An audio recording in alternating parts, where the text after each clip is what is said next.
Welcome to week 4 of What Did Prince Do This Week? I don't know if I'm going to be here by my lonesome today, but actually I'm not alone because I have you with me, and we have Anna B first in chat. Anna B says, "Good morning, Purple Patriots. It's been a tough week and I really need this purple therapy." Love that.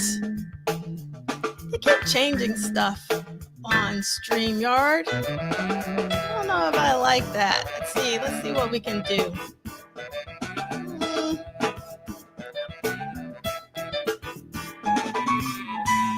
Okay, we'll go with this for now and see how we like it. All right, and then we got a hey fam from Tampa. We got a happy Saturday, Purple Fam, and a happy birthday to Drea Dances, spending my birthday weekend elsewhere, but tuning in to WDPDTW just the same, at least for the first hour. I am so appreciative of you, Drea Dances, for spending part of your birthday with us here. And we got Vincent Drawit01 getting their plus sign today. That's right. And we got Christina Schlosser from Minneapolis. We got Nick Felden from Denver. We got Chad Martin from Minneapolis. We have Blade Brown, my literature brother. We have LTK. Y'all just don't know how much I look forward to this each week. Got my coffee and my pen. Let's get funky. Thank you so much.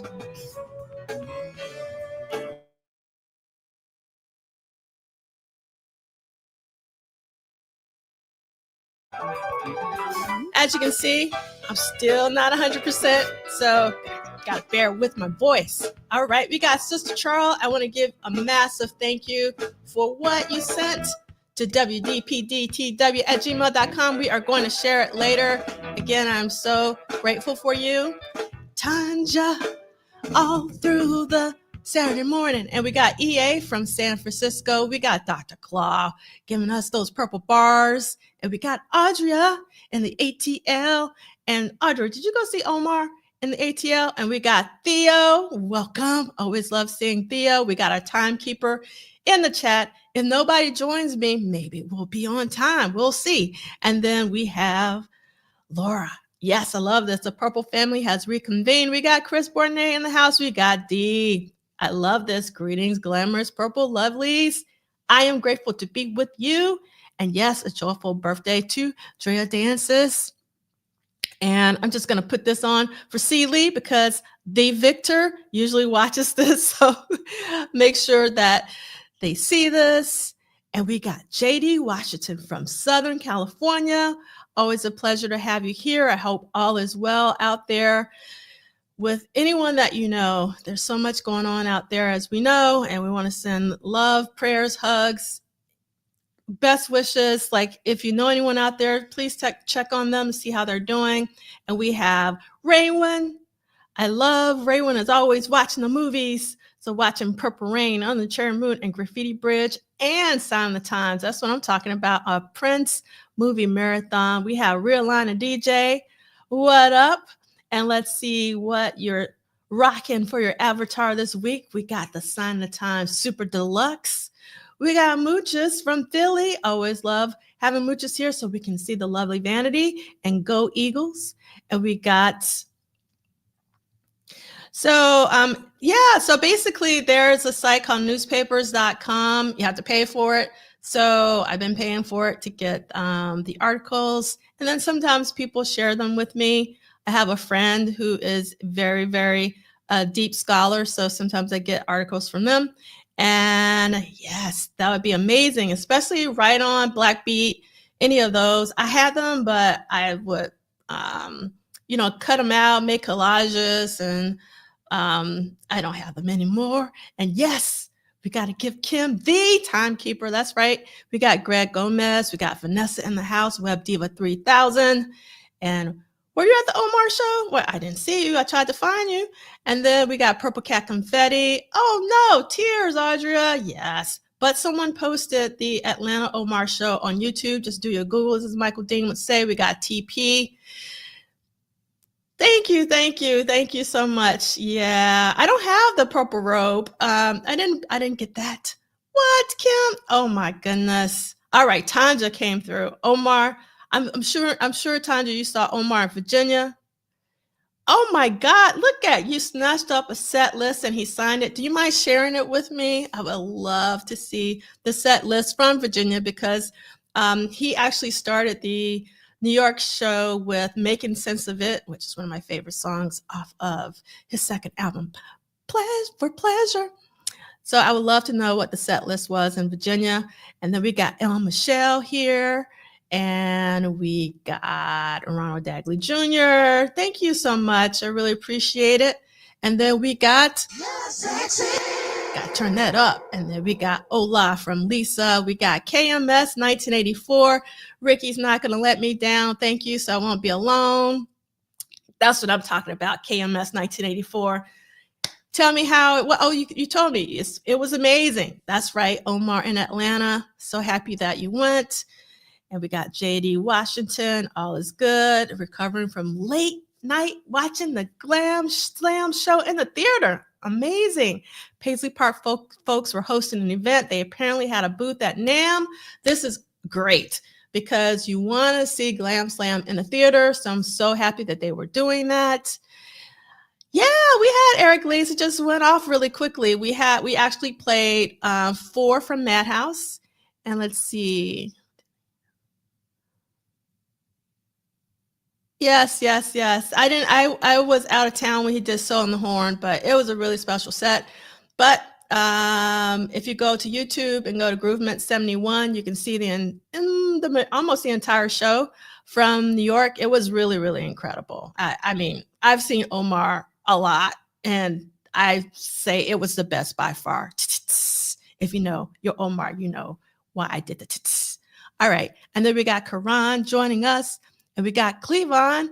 What up? Hey, Jason. Or love you. Love you. I know you had such a blast with Omar. So jealous that you get to hang out with Omar, the legend. But you are a legend yourself. So legends with legends. And yes, Brother Omar was awesome and ready for the run.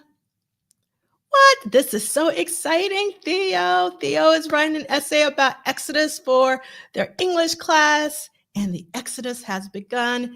And you know that we're going to be talking about Exodus in September when we do the 30 symposium. So we're going to talk about the Gold Experience and Exodus upon request of Edgar Krauser. And then we have, yes, Uncharted Moon, my favorite. Yes, go Theo. Okay, so let's get this party started. Let's see if we can get through the housekeeping with the quickness. And this is a very slow read of Duane Tudahl's Prince Studio Sessions book series through an interactive weekly online book club and Saturday salon, echoing the spirit of the Harlem Renaissance. We're going week to week, not date to date. One day you'll figure that out if you don't know what I'm talking about. And then you can follow the detailed schedule at that link. I still need to change the page numbers because they reflect the hardcover and not the paper book, but I'll get to that one day.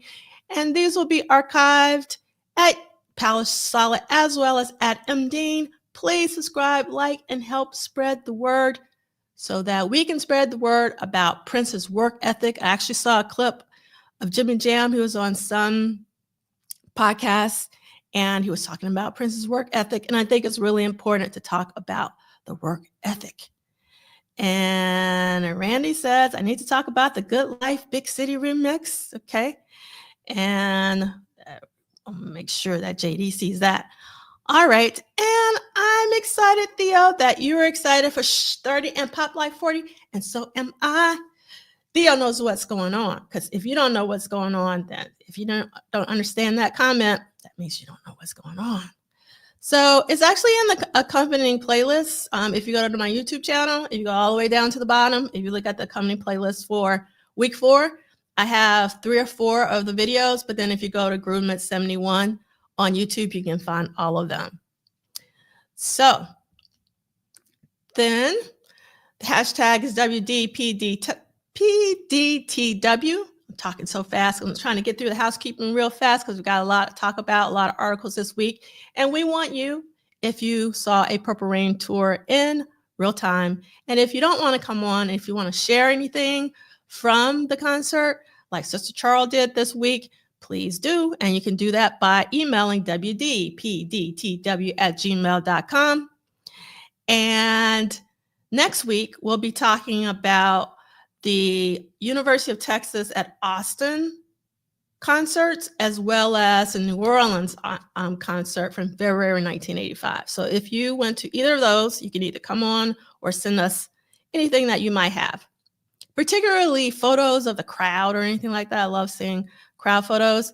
And then I just want to keep making this request. If anyone has a January 11th, 1985 Houston ticket, let us know. But January 11th, so I can actually forward it to Prince Vault. All right, and this is an independent endeavor. The estate of Prince Rogers Nelson is not affiliated or associated or connected with the What Did Prince Do this week. And Ricky came right on time as we talk about what we played at the top of the hour, which was Madhouse 4. How you doing, Ricky? Can you hear me, Ricky? I don't think Angela, I can't hear you. Okay. All right. So as Ricky gets it going, we are going to make sure you check your settings down at the bottom, the cog wheel.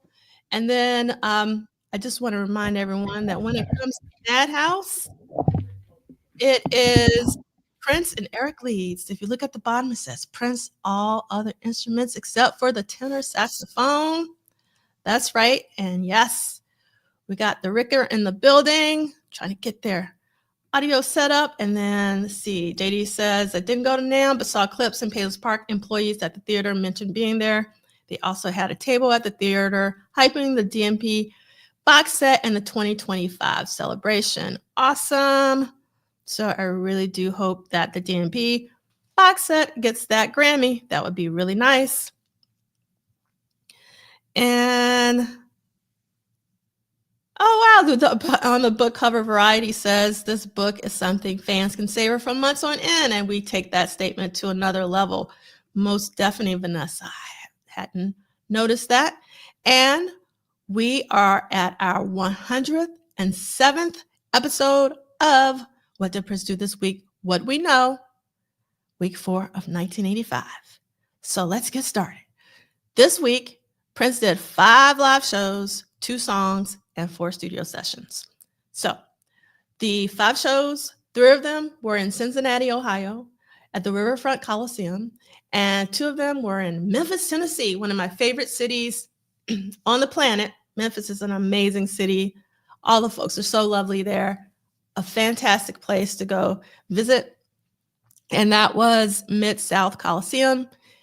It was my mom's favorite vacation we've ever taken, and we've taken a lot of vacations, and she wants to go back, so Memphis is the place to be.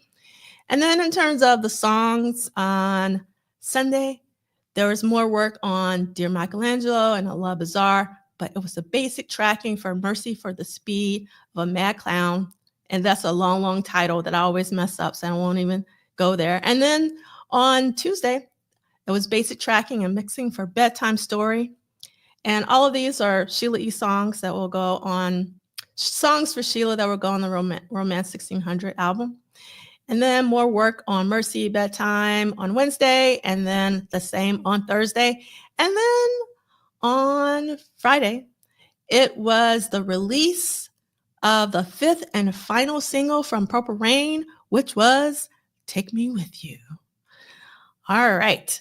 So these are some articles that I didn't get to read last week that I really want to read. So please be patient with me. And let's get started with this first one, which is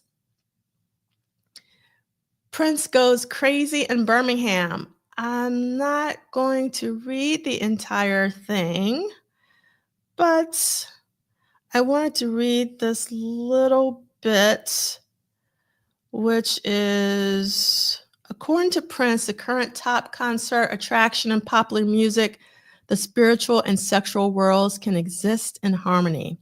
Although that philosophy prompted some hot debate in Birmingham last week when a group of citizens tried to block Saturday night's concert, the performance itself convinced the crowd of the musicians' varied talents. 30 minutes before showtime, the scene outside the Civic Center was indicative of the week's polarization between fundamentalists who asked the city council to ban the concert and loyal Prince fans. While scalpers advertised their tickets, several men handed out religious literature to concert goers. Earl Coleman, a member of the Glen Iris Baptist Church, offered an explanation. Listen to this. We're not opposed to freedom. It's just that sex is a powerful force given to us by God. And I'm sure that many people who attend this show won't come out normal. That's what's printed in this newspaper article. And that's the reason why I wanted you to read it.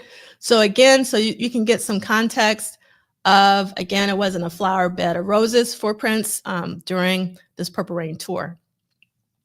All right, and this, you have it here loud. And then I want to read a little bit from this Alabama Journal article, Prince Seizes Stage, the 80s. And this is written by Lawrence McConnell in Birmingham. Doug Carter would have hated it. The unsuccessful Republican U.S. Senate candidate who evidently wants to protect humanity from dance music, sex, romance, stayed away Saturday night when Prince brought his own special revolution to town at the Birmingham Jefferson Civic Center. But seemingly, the rest of the civilized world, represented by the roaring surf of a throng at the Civic Center, loved Prince's performance. All right. Welcome, Michael Dean. Good morning. How are you? I'm good. Late night at the club? Y'all know. It's so great to have you here. I mean, we have already done all the housekeeping. We play in Madhouse 4. Yeah, I thought I was going to come in like at the movies, you know, when they have like the 30 minutes of previews. I'm like, getting here when the show starts. So my bad. Yeah. Oh, yeah, and I brought guests. There you go. Yeah, we'll see if the guests. Oh, look at that. Okay, fancy.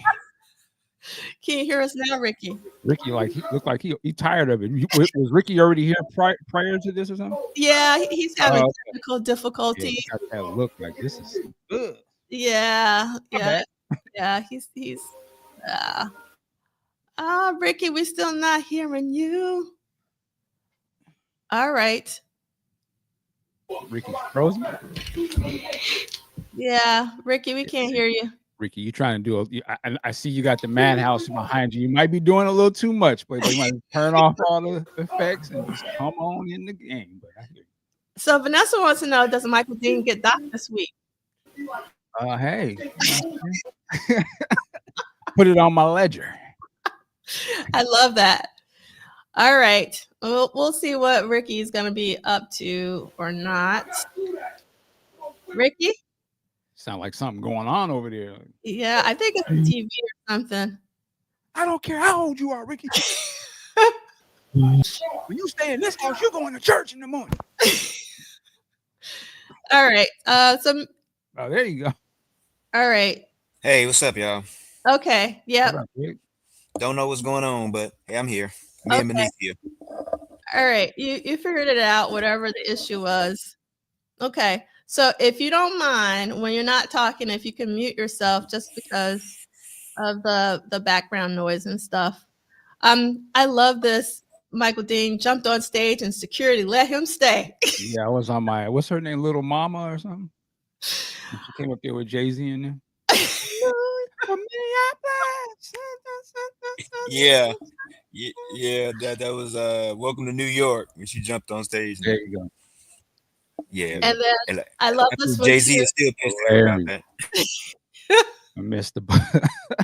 Yes. Like, let me take notes on everybody who got jokes. This is my favorite. Brown Mark looking at his watch. Yeah, well, where's Michael Dean at? Yes. All right. Everything. Yeah. All right. So the gang's all here. I'm very, very excited because I was gonna be so lonely. And I don't know, StreamYard just keeps changing stuff up. I don't get it. Like you was about to be can I see every little single thing that I need? Lord. You know For what? That's my sure. favorite song off that album. That's like one of my Yeah, man. favorites off that album. Yes, sir. Yeah. And we got a Ricky's killing it with the background. Now, Ricky, if I was you, I would raise the picture up just a little bit.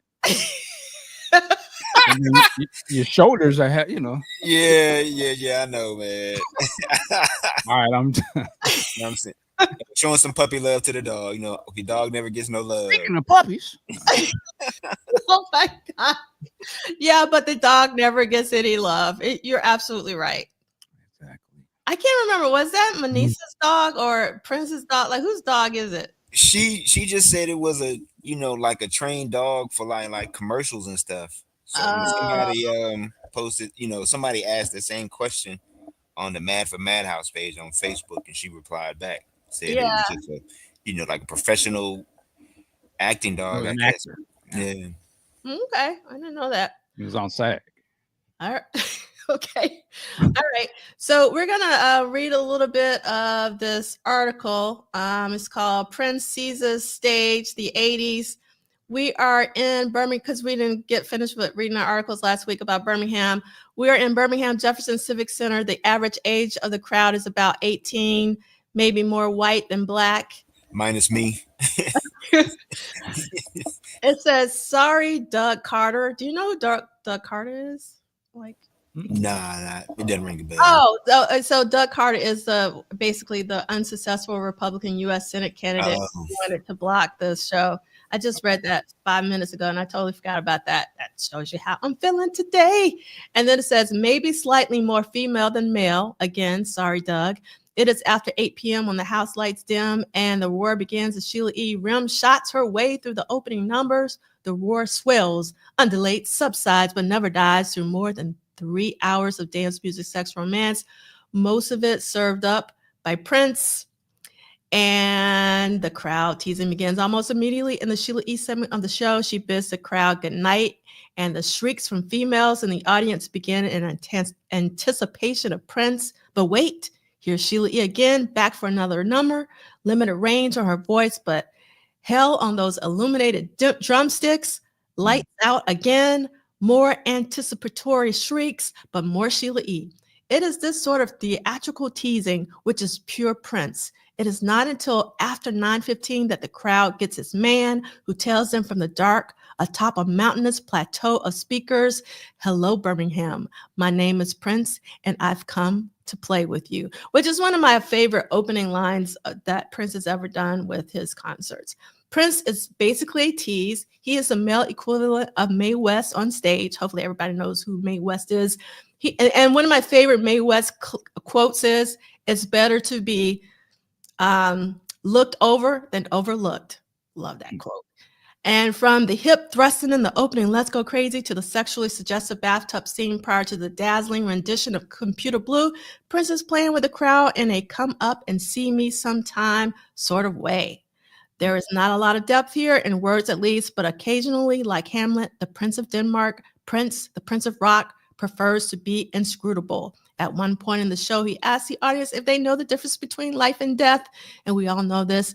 So I'm going to skip that. Prince no dope as a businessman is no dope as a performer either. Concerts are visual mediums, and the kid, as he is known in his semi-autobiographical film, seizes the entire stage. Mildly put, he holds your interest. Acrobatics, making full use of every square inch of the multi-level high-tech set, charging and countercharging to the mic, peeling off swatches of one costume and melting into the next, conquering the peaks of speakers on either side, twirling down a pole that we talked about a lot last week from level to the stage, parenthetically breakdancing, playing 360 degrees to the crowd, and always snapping those hips of his. It is a workout for the adrenal glands. The kid could beat Jenner in the decathlon with or without Wheaties. And only people who grew up in the 80s will get what this person's talking about. It's big entertainment, but the real depth in Prince is the voice, packing passion and musical rainbows of emotion. Prince turns inside out on the beautiful ones in a delivery ranging from the profundity of a Mississippi blues singer to the nearly out of control screeching of a James Brown. What was that word you said? Profundity? Yeah, profundity. It's probably more profundity or profundity. I'm not sure which is and I don't even know what that means, but basically it's profound. Like the profoundness. I guess it's not such a word as profoundness, so it's probably profundity or something like that. He hands us straightforward bravado and Baby I'm a Star, which ran raucously for more than 20 minutes and featured shadow dancing Jerome Benton from the time. He gives us soul in double doses during a mid-show segment featuring earlier songs such as Free from the 1999 album. Oddly, the show's only failure was in the climactic Purple Rain, having built layer upon layer of crowd anticipation for this finale. Prince and the Revolution allowed the repetition of the opening chorus of the song to become just that. It built to nothing. Then Prince's voice seemed to falter perceptibly once he finally delivered the long overdue opening lyrics. Write that off to the exhaustion factor. He recovered almost instantly, and Prince and the Revolution polished off this bluesy rock convention-defying hit with panache. And the Prince philosophy is fairly simple. He is a new rock legacy of his own making, a synthesis of nearly everything in music that has come before. I really love these two lines. Like, I think that really describes Prince very concisely and succinctly. But then they say not too shabby for a Black Italian Minneapolis kid who just learned to play the guitar 11 years ago. Now, we know Prince, both of Prince's parents were Black, and there was this mythology that Prince planted himself of being Black/Italian. But what I really love about this final sentence, and put this in perspective, not too shabby for a Black Minneapolis kid who just learned to play the guitar 11 years ago. Love that. You know, I find it interesting. This is from the Tuscaloosa newspaper, which is not very close to Birmingham, but it's kind of close, but it's not close. Actually, it's actually in Montgomery. That's even further. Yeah, it's very close to I mean, the name is It's very close to the city Tuscaloosa, but the name of the paper is Tallapoosa. Okay. Yeah. But it's actually Montgomery. Wow, that's like a good little distance. But yeah, okay. Interesting. I mean, yeah, that's that they, like just how popular say the show was in the state, because there was no other venue for him to go to, like in the state. So it was a big thing across the state, I see. Yeah, it really was. And I love, I actually have another article that mentioned Prince's vocals this week. And we haven't been hearing a lot about Prince's vocals. So I really love that this person talked about Prince's vocals, which sometimes get overlooked. And yeah, I think shadow dancing, that's what I would think, Chris Bournet, that is about mimicking somebody's moves. And yeah. All right. Okay, let's keep it moving because we already got a time check. I got to read this because this is also from Birmingham.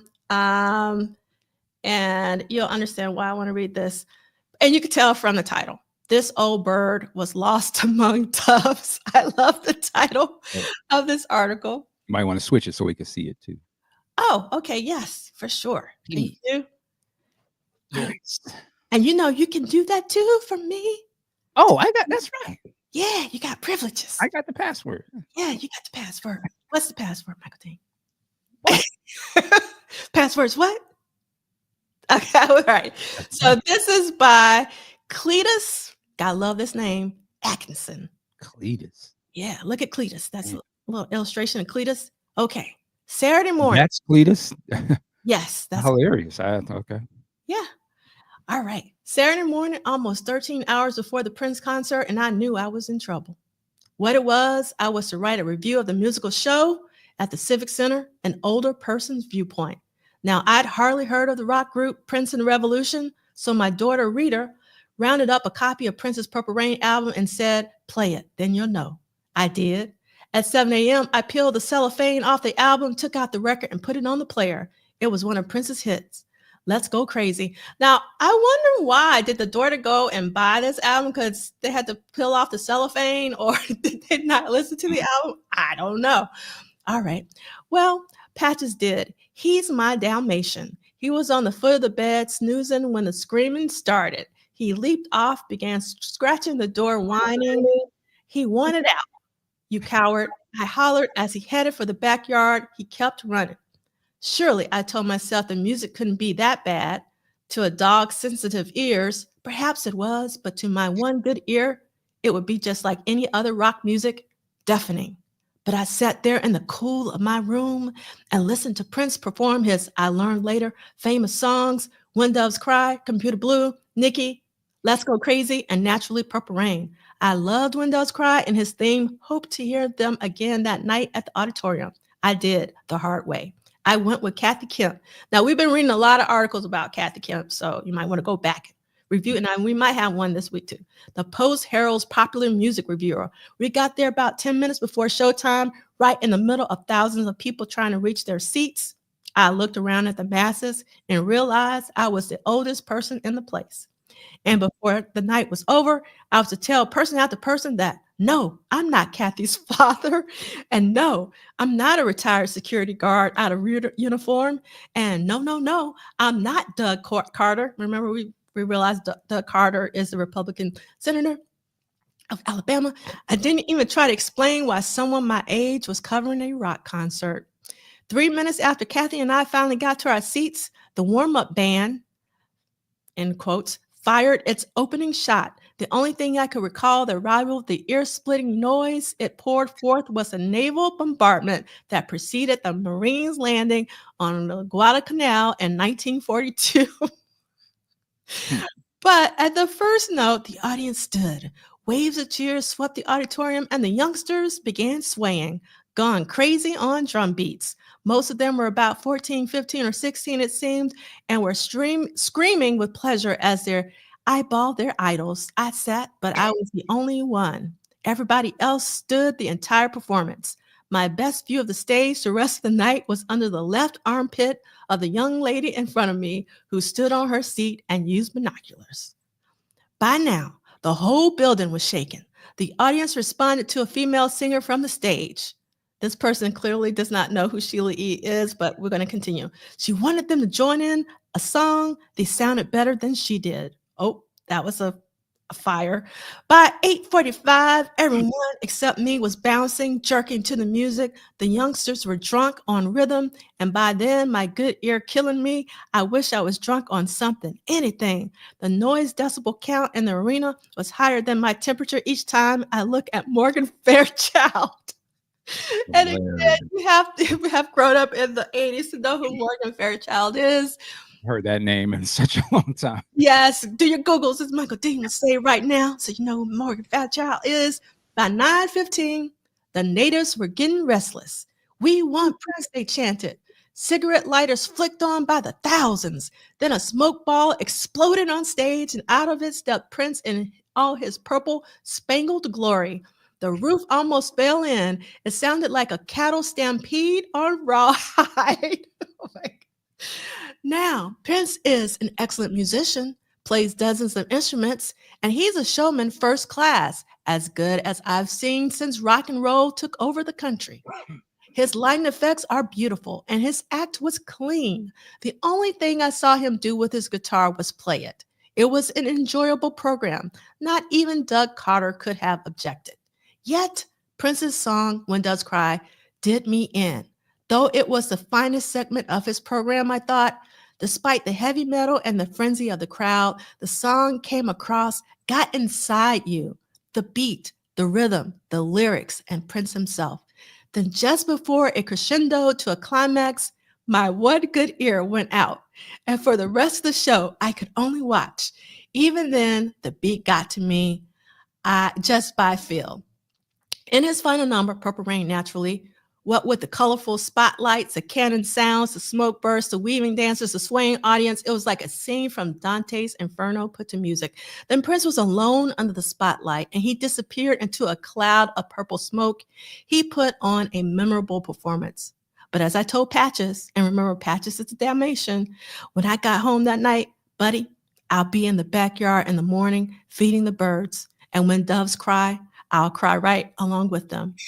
Wishing I had my one good ear back so that I could listen to Glenn Miller again. Again, you might have to do your Googles for Glenn Miller. But I told Peaches when I get home, buddy, you better believe it. Yes, Patches.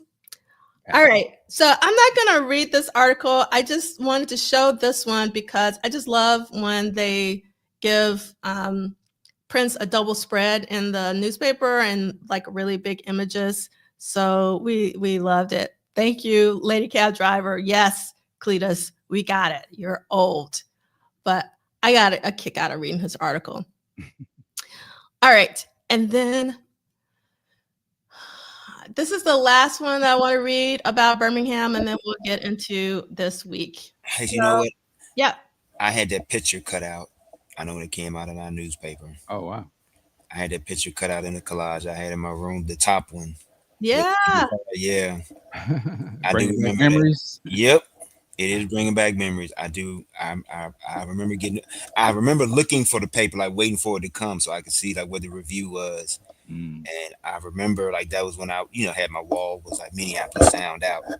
And that was one of the ones I had. Yep. I do remember that. Wow. Awesome.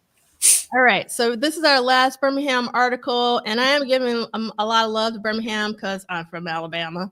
And also Ricky went to this show. So we're spending a little bit more time on Birmingham than we normally would with other cities, but that's because we are from the South. All right. So this is by Bob Carlton. It rains purple on local Prince parade. His royal badness brought his bad self to Birmingham Saturday night, but despite the pre-concert hullabaloo, that's what it says, hullabaloo over, yes, hullabaloo, almost like Hubba Bubba Gum, if you remember that. Over some of his onstage moves, Prince put on a show that could have been rated PG-13. And had it been, most of the 17,700 in attendance at the Birmingham Jefferson Civic Center Coliseum would have been of age to see it anyway. The majority of the crowd was at least old enough to qualify for a driver's permit, and many of those who weren't had their parents along for escorts. The Coliseum sold out but vacant with a few no-shows, was integrated with the Blacks who followed Prince all along and the suburban rights who were converted by his film, Purple Rain, which incidentally rated an R. For those of us who saw the movie but missed his early tours, the flesh and blood Prince didn't reveal anything more than did the celluloid Prince. And for those who had been there before, this year's badness probably didn't seem near as bad as the badness of 1999. This is a consistent narrative of cleaning up his act, not as bad, meaning like Rude Boy as the previous tours. Both of us, though we admired the sassy dynamism of his live persona and were thoroughly awed by a 14-minute, not likely to be forgotten encore of Purple Rain, would have preferred more of the old badness. Instead, we got a rerun of the Purple Rain soundtrack, dressed up with rain and confetti, purple stage lights, and a London fog that wouldn't quit. And the London fog I love, but not nearly enough in style or substance from 1999, Controversy, or Dirty Mind.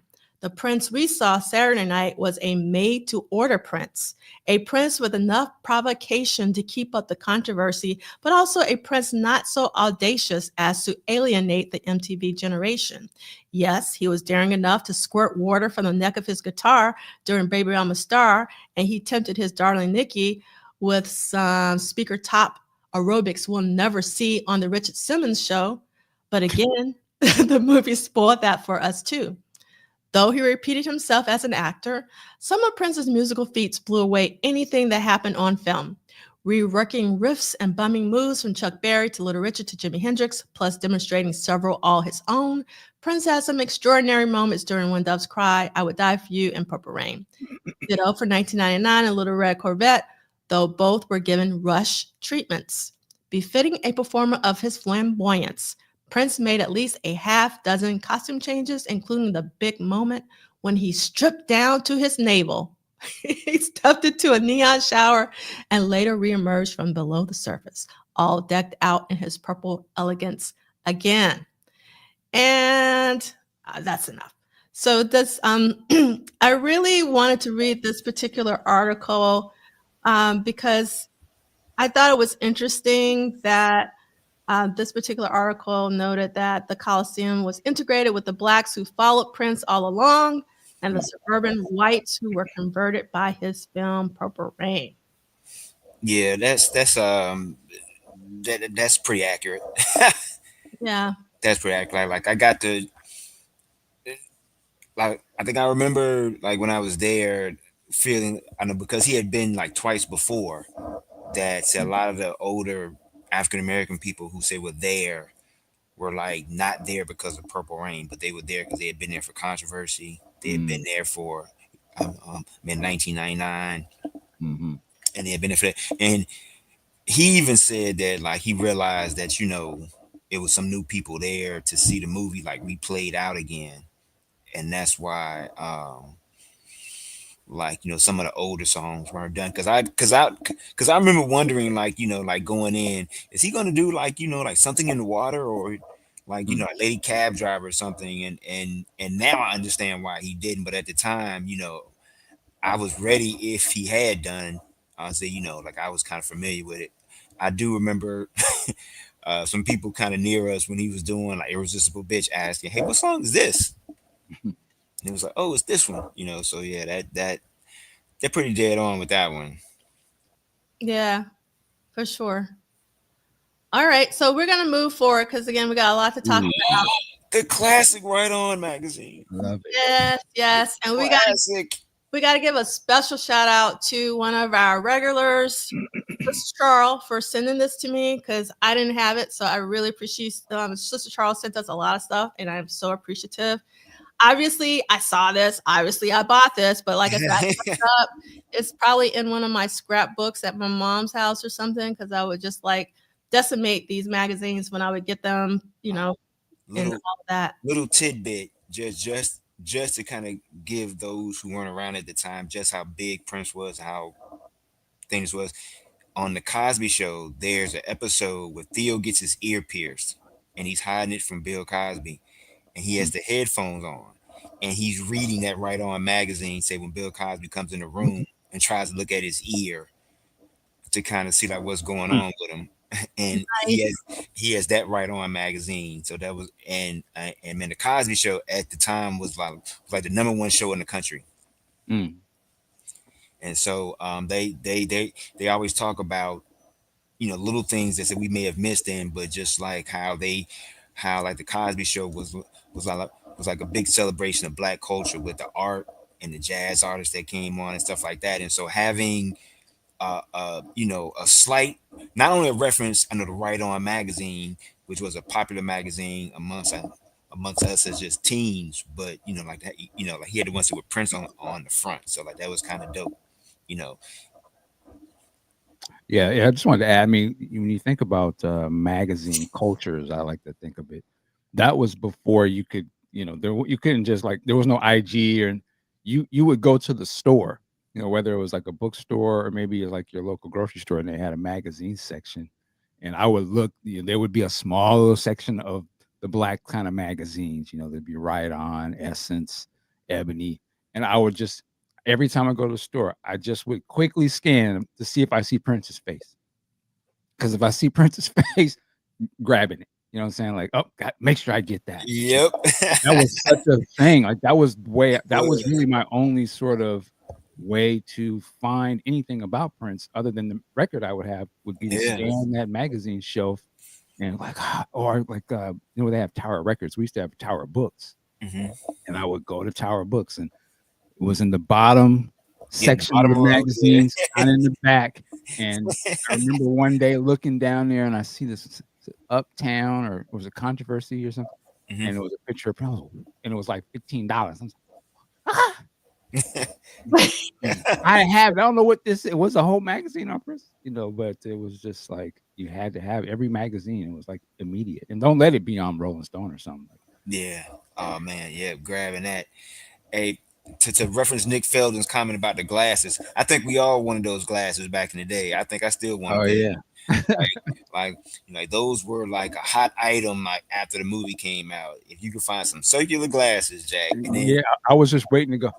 You really like and man, they had to be the right size because they were selling them like the little knockoffs, like were very small and they weren't big enough to cover your face. But you wanted the ones like Yeah, Prince man. had the ones that were big enough to cover your face. So everybody wanted those glasses. What, a subpoena? Had to do it.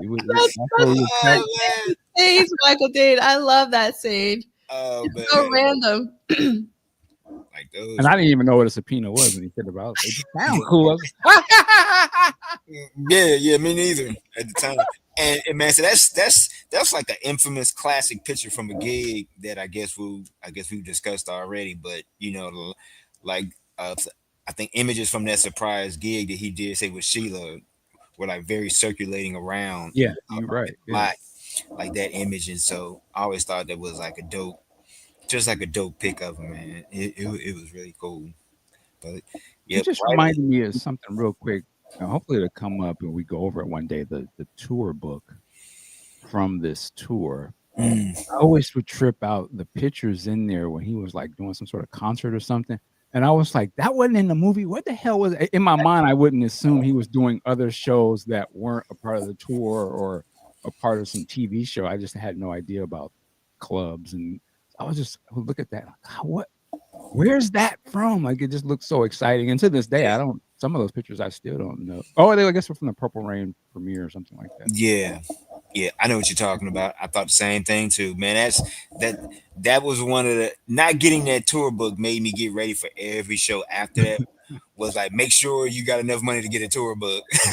Make sure you got enough extra $30 or something. Yeah, it was like, make sure you got your money right. Like, that's what I meant by last week. Like when I was saying, like D'Angelo was saying, like like when every Prince album came out, you had to make sure like you had some money aside just in case a tour was announced. Yeah. So you could get a ticket, because it wasn't like you could just go online. It was like an adventure to get tickets. And then once you got tickets, you wanted to make sure you had poster money and program money, not food money. You just wanted poster money and tour and tour program money and t-shirts. Yeah, t-shirt money, stuff like that. So it was like it was like a 2-year wait between like Purple Rain and Love Sexy. I mean, well, no, not 2-year wait. It's like a 2-album wait. Sorry. Yeah, indeed. All right. So I do want to read a little bit from this article because one, it's Cynthia Horner, and Cynthia Horner actually joined us for one of the Prince symposia. I'll actually add that to the accompanying playlist because it was for DM40 GB30 where we celebrated 40 years of Dirty Mind and 30 years of Graffiti Bridge. So it's really nice to have Cynthia Horner on, and she was incredible and so generous with her time, and a lovely woman. She needs to get like some sort of, and if they haven't already done it, some sort of lifetime or award or something for just everything she did for the game and the culture with Right On, man. Like that. I hope she's getting recognized because to me, that was the first podcast. That was the first whatever. I mean, she was doing that, man. That magazine was everything.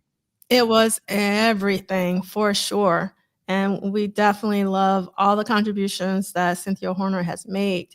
So let me read it. And the reason why I really want to read this is because this is an exclusive interview with one of the tour promoters, Billy Sparks. Billy! Yeah. The business. And you ain't too far gone to see that yet. That's right. Behind the scenes details of the Purple Rain tour unfold by Cynthia Horner. The rain is falling. Question: how does Prince's new tour compare with previous tours of his? Again, this is Billy Sparks. It's the most extensive financially. It looks like the tour might go all the way through June. We're looking at about 100 play dates. That's pretty extensive. We always go out for a long time, but this is the first time we've had a full-blown production. What I mean by that, like an Earth, Wind, and Fire type of thing. It's a state-of-the-art computer stage for an indoor arena. It's the biggest production that has ever been tackled. What about the employees? Prince has hired a lot of minorities, a lot of new young Blacks who who are being trained to work in a variety of areas. From day one, when he mapped out the thing, he told his manager, Steve Fargnoli, he wanted a totally integrated production staff. Chicanos and women are included as well. It's really great. At this point, is Sheila E. the only artist who will appear on the show with Prince? At this point, yes. Of course, Prince likes to keep his thing fresh, so you never know. Where are some of the areas Prince will play? Prince wants to reach as many people as possible. For example, there were 7 dates in Detroit. He is, however, interested in covering as much geographical territory as possible. There are certain cities which won't work because the buildings can't accommodate us, but we will be touring some secondary markets, not just the big cities. He wants to reach people who may not, in ordinary circumstances, see an artist such as Prince. A lot of artists who are successful prefer to stick to the major cities, but not him. Will he play outdoor concerts? At this point, no. He likes the idea of the indoor concerts because there's a certain intimacy. He wants to be as close to the audience as possible. Mm. So Nice. Yeah, wow. Okay, Billy. Yeah.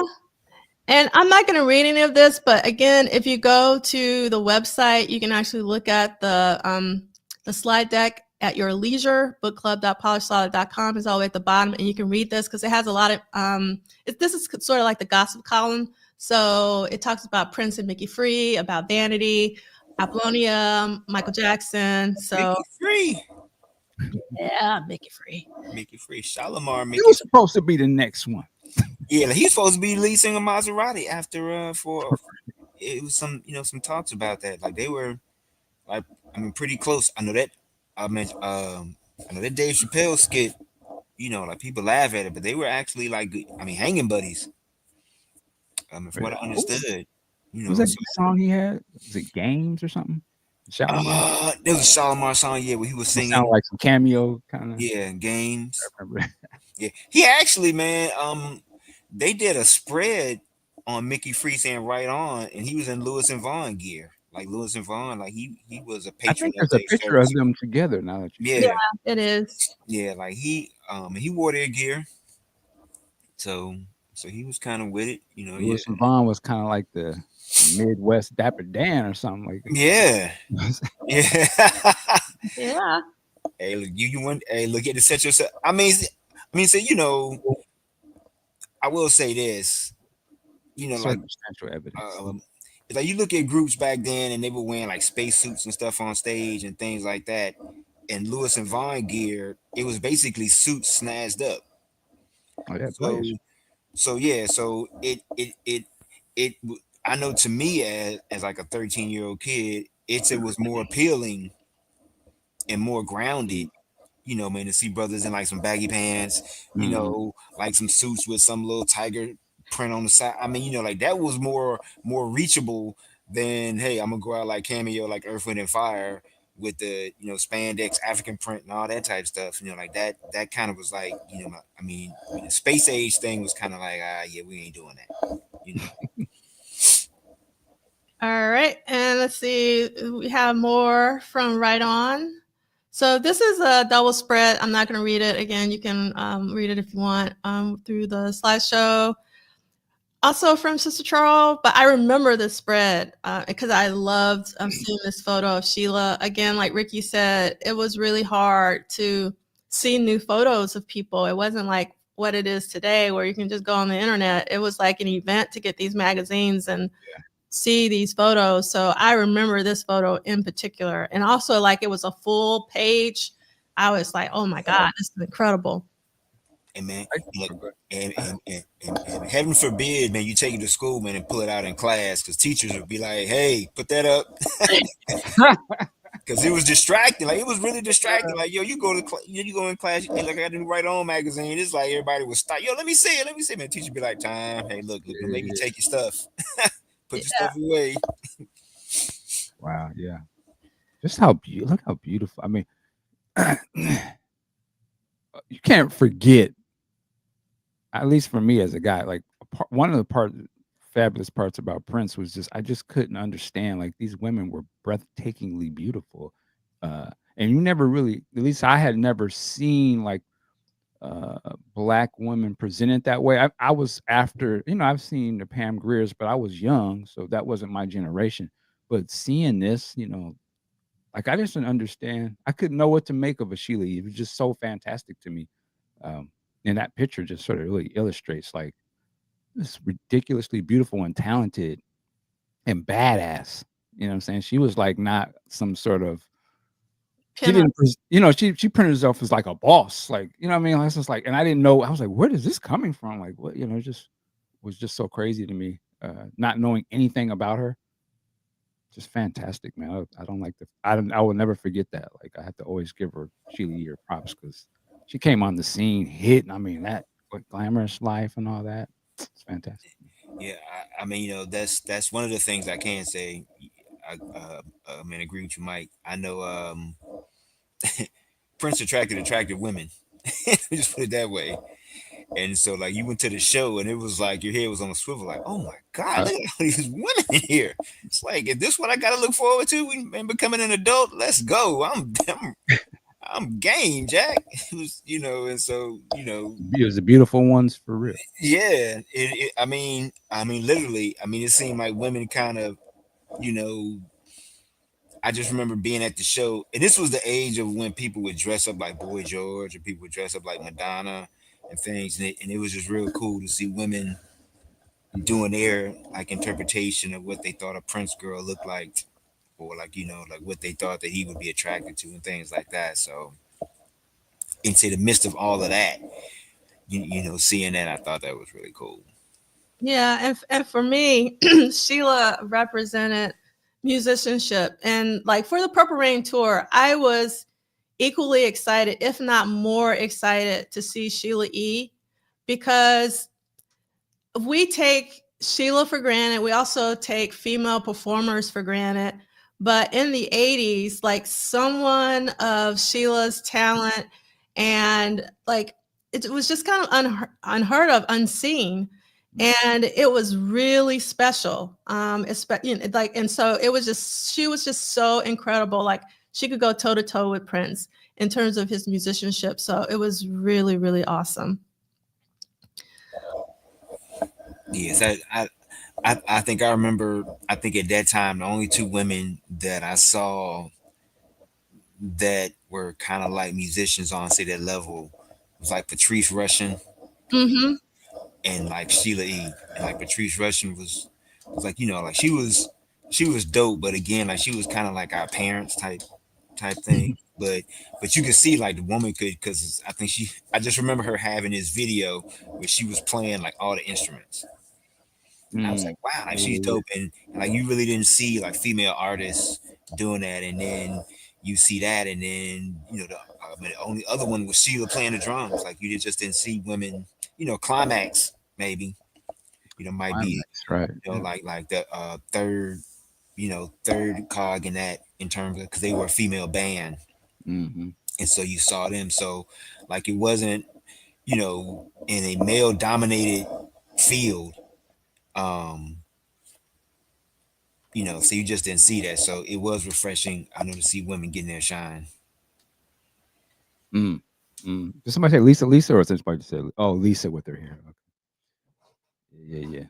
Yeah. No, I mean, it was just everything about this era was just visually fantastic. I mean, everybody was on point. The styling, I mean, just those pictures of Prince alone. I mean, just look fantastic, and he's sort of the lead of all this. But just everything about it was incredible. Yes, and I love this comment from Chris. In retrospect, it's amazing that we could turn on the TV and see a glamorous woman playing drums and percussion with so much showmanship and style. That's right. And yes, and Angela Winbush. But I don't know if Angela Winbush actually played any instruments. So like Patrice Rushen, was extremely talented as a musician. But that's one of the things that really made Sheila dope. And also, I guess I need to just, again, we take this for granted. We hadn't really seen any female drummers or percussionists, not a lot of them. And so like Sheila doesn't really get the credit that she deserves, or we forget like how special she was and is, to be honest, because she's still doing her thing. All right, so Sister Charles also sent this to us. I'm not going to read it, but it's actually an interview, an earlier interview that Cynthia Horner did with Prince. And this is the last of it. And then there's a little Michael Jackson article at the top in terms of, I'm sure you guys remember how popular that Michael Jackson jacket was. I had one. Yes, everybody had one. All right. And loafers. Yes. The curl. Yeah. The high water pants with the white socks. I didn't have a jacket, but I certainly looked for the black one. I mean, black one. Oh, the black one. Yeah, look for it. Yeah. My mom wasn't going for that. Yeah. One. All right. So Michael Dean talked about the tour book. So this is the tour book, but I was going to wait until we were finished with the tour to go through all the pictures. So we're not doing that today because we don't have time. But this is the cover of the book that Sister Charles shared with us. And another thing that Sister Charles shared with us was this. I love this photo of the puppet. Yes, we've seen the puppet before, but we haven't seen the puppet photographed so lovingly on the purple bedroom. Like, well, I love that purple on purple. But then I have never seen this detail of the little tag. So and then you can see more of the texture of the puppet. So I really appreciate you, Sister Charles, for sending us these images. I am so, so grateful. And I hope that some of you will follow suit. If you send us stuff, we will show it. We will give you credit. And we just want to spread the love and let people know what it was like to be and see Purple Rain in real time. Was the puppet thing sort of like, was this sort of a nod or influence of what was the brother that had the ventriloquist? Oh, no, yeah, I know you're talking about. I can't remember. I forget his name. Was his name Lester? Was his name Lester or something? Yeah, I think it was. Yeah.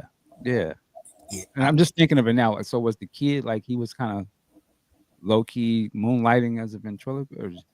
Because he did it perfectly. Like, I mean, obviously there was ADR in, but and he wasn't moving. I was like, how talented is this guy? Like, yeah. Hey man, so like, I mean, of all the coming from left field things about that film, like that was one that people kind of forget about sometimes. Like, yo, he really did that, because I remember thinking like, man, like, wow, that brother. I'm like you said, it's like, man, so that brother really, wow, he just has puppets like that. Just yeah, was there like some cut scenes where he was like,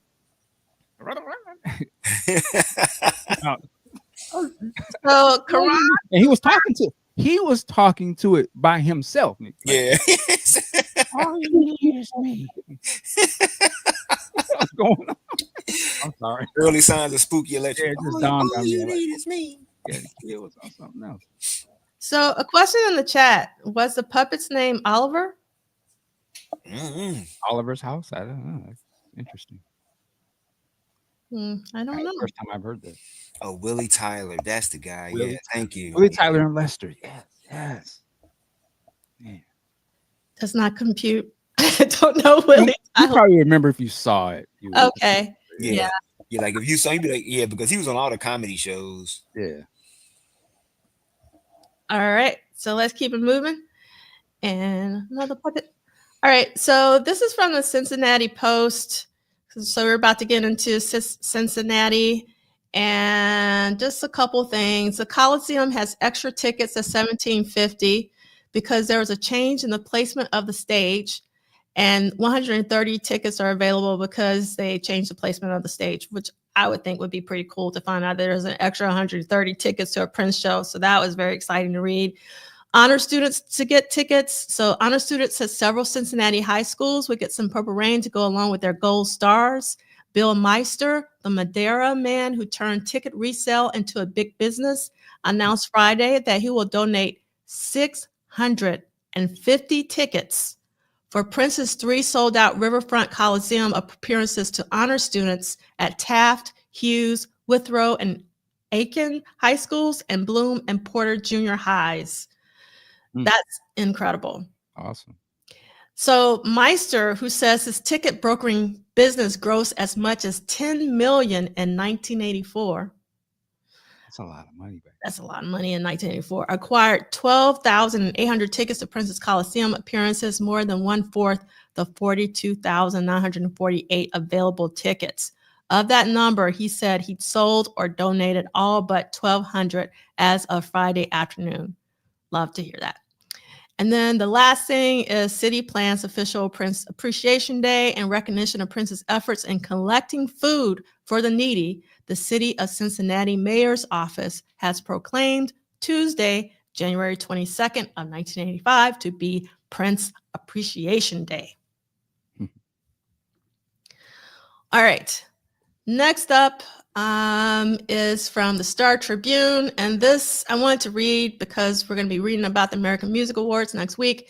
So this is says Prince isn't the only local figure nominated for Grammy Awards. His band, The Revolution, shares nominations with him in 4 categories: Best Album, Best Rock Group, Vocal Performance, Best Producer, and Best Original Score written for a motion picture or television special. All the nominations are for the album Purple Rain. In addition, keyboardist Lisa Coleman and guitarist Wendy Melvoin are mentioned as songwriters for the Soundtrack Award, as is Prince's father, John L. Nelson, who composed an instrumental piece that appears in the movie. To keep the Grammys all in the family, Melvoin's father, Mike, is president of the National Academy of Recording Arts and Sciences, which administer the awards. I wanted to read this to let people know, in case they didn't know, that Wendy and Susanna's father was the president of NARAS at that time. So, and just remember that. That's a good Jeopardy question, Prince Jeopardy. And then one other member of Prince's Royal Court, Sheila E, also is nominated for 4 Grammys, which is pretty cool, as a debut solo album. His protege is a candidate for Best New Artist, Best Female Pop Vocal Performance for The Glamorous Life, Best R&B Instrumental Performance for Short Berry Straw Cake, and Best R&B Song, The Glamorous Life. I thought that was really impressive. Those songs were nominated for Grammys? Mm-hmm. I had no idea. I didn't know that. Yeah. If there's I don't know if it's on YouTube, but if there's a YouTube clip of that Prince Grammy performance, Wendy's dad introduces them. Mm-hmm. Yep. Introduces them. I remember that was one of the first few things I videotaped when the family got the VCR, which was a hot thing back then. Yes. Getting the VCR and taping it. It was like, I'm bragging. That was a headbuster moment in our life. Yeah, but you were you. I mean, you were the person. If you went to school, hey, did you see the Grammys? I taped it. I have it. I can watch it again as many times as I like. It's Going back, so has any other Prince protege group ever been nominated for a Grammy? I don't think so. Because I didn't know Sheila's first album was they was on it like that. That's amazing. I mean, you would think that the time would have, but I don't think so, because I think we would have known that by now. It would have been kind of brought out. Nobody, nothing ever since her. I mean, I don't. Madhouse wasn't. The Family wasn't. Jill that's wasn't. Probably one of the. I would wonder if that was probably the most successful protege album. I mean, in terms of accolades, for sure, I would think. Yeah. Wow. Yeah, I mean, and in terms of being recognized like that by the Academy, yeah. I couldn't argue that one. I wonder if some of that has to do with the deep history that Sheila already had. From the musicians knew who she was from her work with George Duke, Michael Jackson, Lionel Richie, and whatnot. I wonder if that all something plays too into it. Could have been.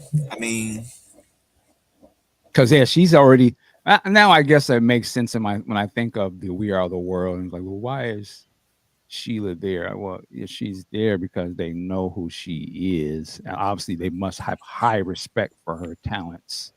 Aside from her, I'm trying to get into contact with Prince, but if she's getting nominated for all these Grammys like that, yeah, Sheila E is a thing. Like, Yeah, this is a good point for Chris Barnet. Maybe his other proteges weren't nominated for Grammys, but maybe songs other artists covered, like Shaka Khan's "I Feel for You" and the Bengals' "Manic Monday," which I think it's possible. I don't know that off the top of my head, but if we do some research, I'm sure we can find out. And then TP is saying, wasn't Tamar nominated for "Beautiful, Loved, and Blessed"? I don't know. I mean, well, that's on his album though, ain't it? Yeah. Well, I mean, I'm saying in terms of the albums. Yeah. Well, I think a couple of things too. Like, this was a hot year for Prince, and so that kind of, I'm sure that helped her. I mean, absolutely.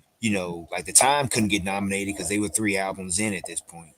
And so when they first came out, he wasn't as big as he would later be in '84. Or I don't even think Controversy got nominated for like any R&B thing for Grammy Awards kind of back then. So I think that may, I just think his kind of success at the moment kind of helped too. Also, like, I know what Mike said makes sense about her kind of being like familiar with the LA people in terms of having done session work, doing stuff with Lionel Richie and things like that. Like, she was a familiar name. So like that may have played a part as well. Yeah, I'm sure a lot of voting members knew who she was. She wasn't like unknown for sure. Yeah. So I just want to read a little bit at the end here. By the way, Prince and the Revolution are expected to perform on the Grammys. However, they will make their prime time television debut on the American Music Awards January 28th. Prince is nominated for 10 of those awards. So 10 American Music Award nominations in 1985. All right. Ricky, do you mind muting yourself? Thank you, my friend. All right. So I want to read just a little bit from this article from the Cincinnati Enquirer, Prince in Action. And it starts off with 3 words of warning for anyone going to see Prince at Riverfront Coliseum Monday, Tuesday, or Wednesday night. Don't be late. By all accounts, Prince's opening is not to be missed. He does something wonderful things right, and he does some wonderful things right in the first few minutes with flowers and confetti, said a source close to the tour, but I won't tell you anymore. Prince is supposed to be a man of many surprises, and so you should be surprised too. Oh, come on. Give Cincinnati a break. After all, the town did do for Prince what it has never done for anybody else.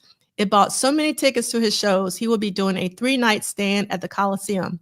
Nobody, not Elvis, not Neil Diamond, not Led Zeppelin, not even the truck, tractor, and welcome wagon pulls ever did that. So how about it? Give us some hints, some things to look for. Well, all right, she said. He rises. He rises? Yeah, she said, he rises. Now, the reason why I wanted to read this for a couple of reasons. The first reason is they say he does some wonderful things right in the first few minutes. And I keep trying to find an article that mentions the mannequins. So there were some mannequins that would appear, and I can't seem to find any mention of this at the very, very beginning. There was kind of, and so if anybody sees an article about the mannequins being on stage, and we see these mannequins actually in First Avenue in the Purple Rain film for a hot second. Right. There's a photo of him with the mannequins, but the mannequins actually are on tour. So I was hoping that this was going to mention that. So that was one reason why I wanted to read this, just to focus on like the opening. And also, we can't forget that Prince coming out of the stage was something else. Yeah. It's like we're used to it now, but like that was incredible. And then the other thing that I wanted to point out was that no one in Cincinnati has sold out 3 shows. Not Elvis, not Neil Diamond, not Led Zeppelin, Prince for first. So I really love this article. All right, and I want to read a little bit of this one, which It's also from the Cincinnati Enquirer, and this is by Cliff Riddell, and this is interesting. I'm looking forward to C. Lee's commentary next week about this article. So I'm really reading this for C. Lee. See what he says. Saying there's a little bit of Little Richard in everything he does is not to say Prince is a shameless copycat, living off the talents of others. And I will show it really quickly.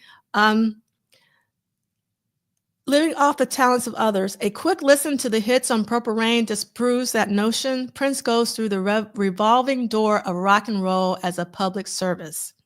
He recycles the greatest riffs, tricks, and moves of James Brown, Little Richard, and Jimi Hendrix, just to name a few, for a generation of fans born too late to see Brown in his prime, too late to see Little Richard before he lost rock and roll, too late to see Hendrix before he died.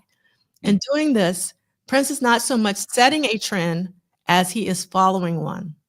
As Albert Goldman noted in his 1981 book, Elvis, we are no longer a civilization that is capable of creative innovation.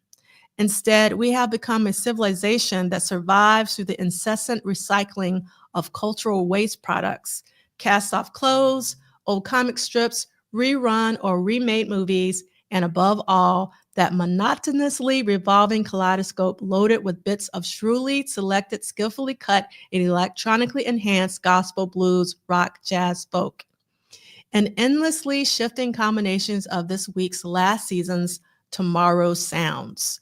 This is not inherently bad or good, it's just the way things are. Prince knows it, and like so many other mass appeal entertainers today, he is capitalizing like a bandit on that knowledge.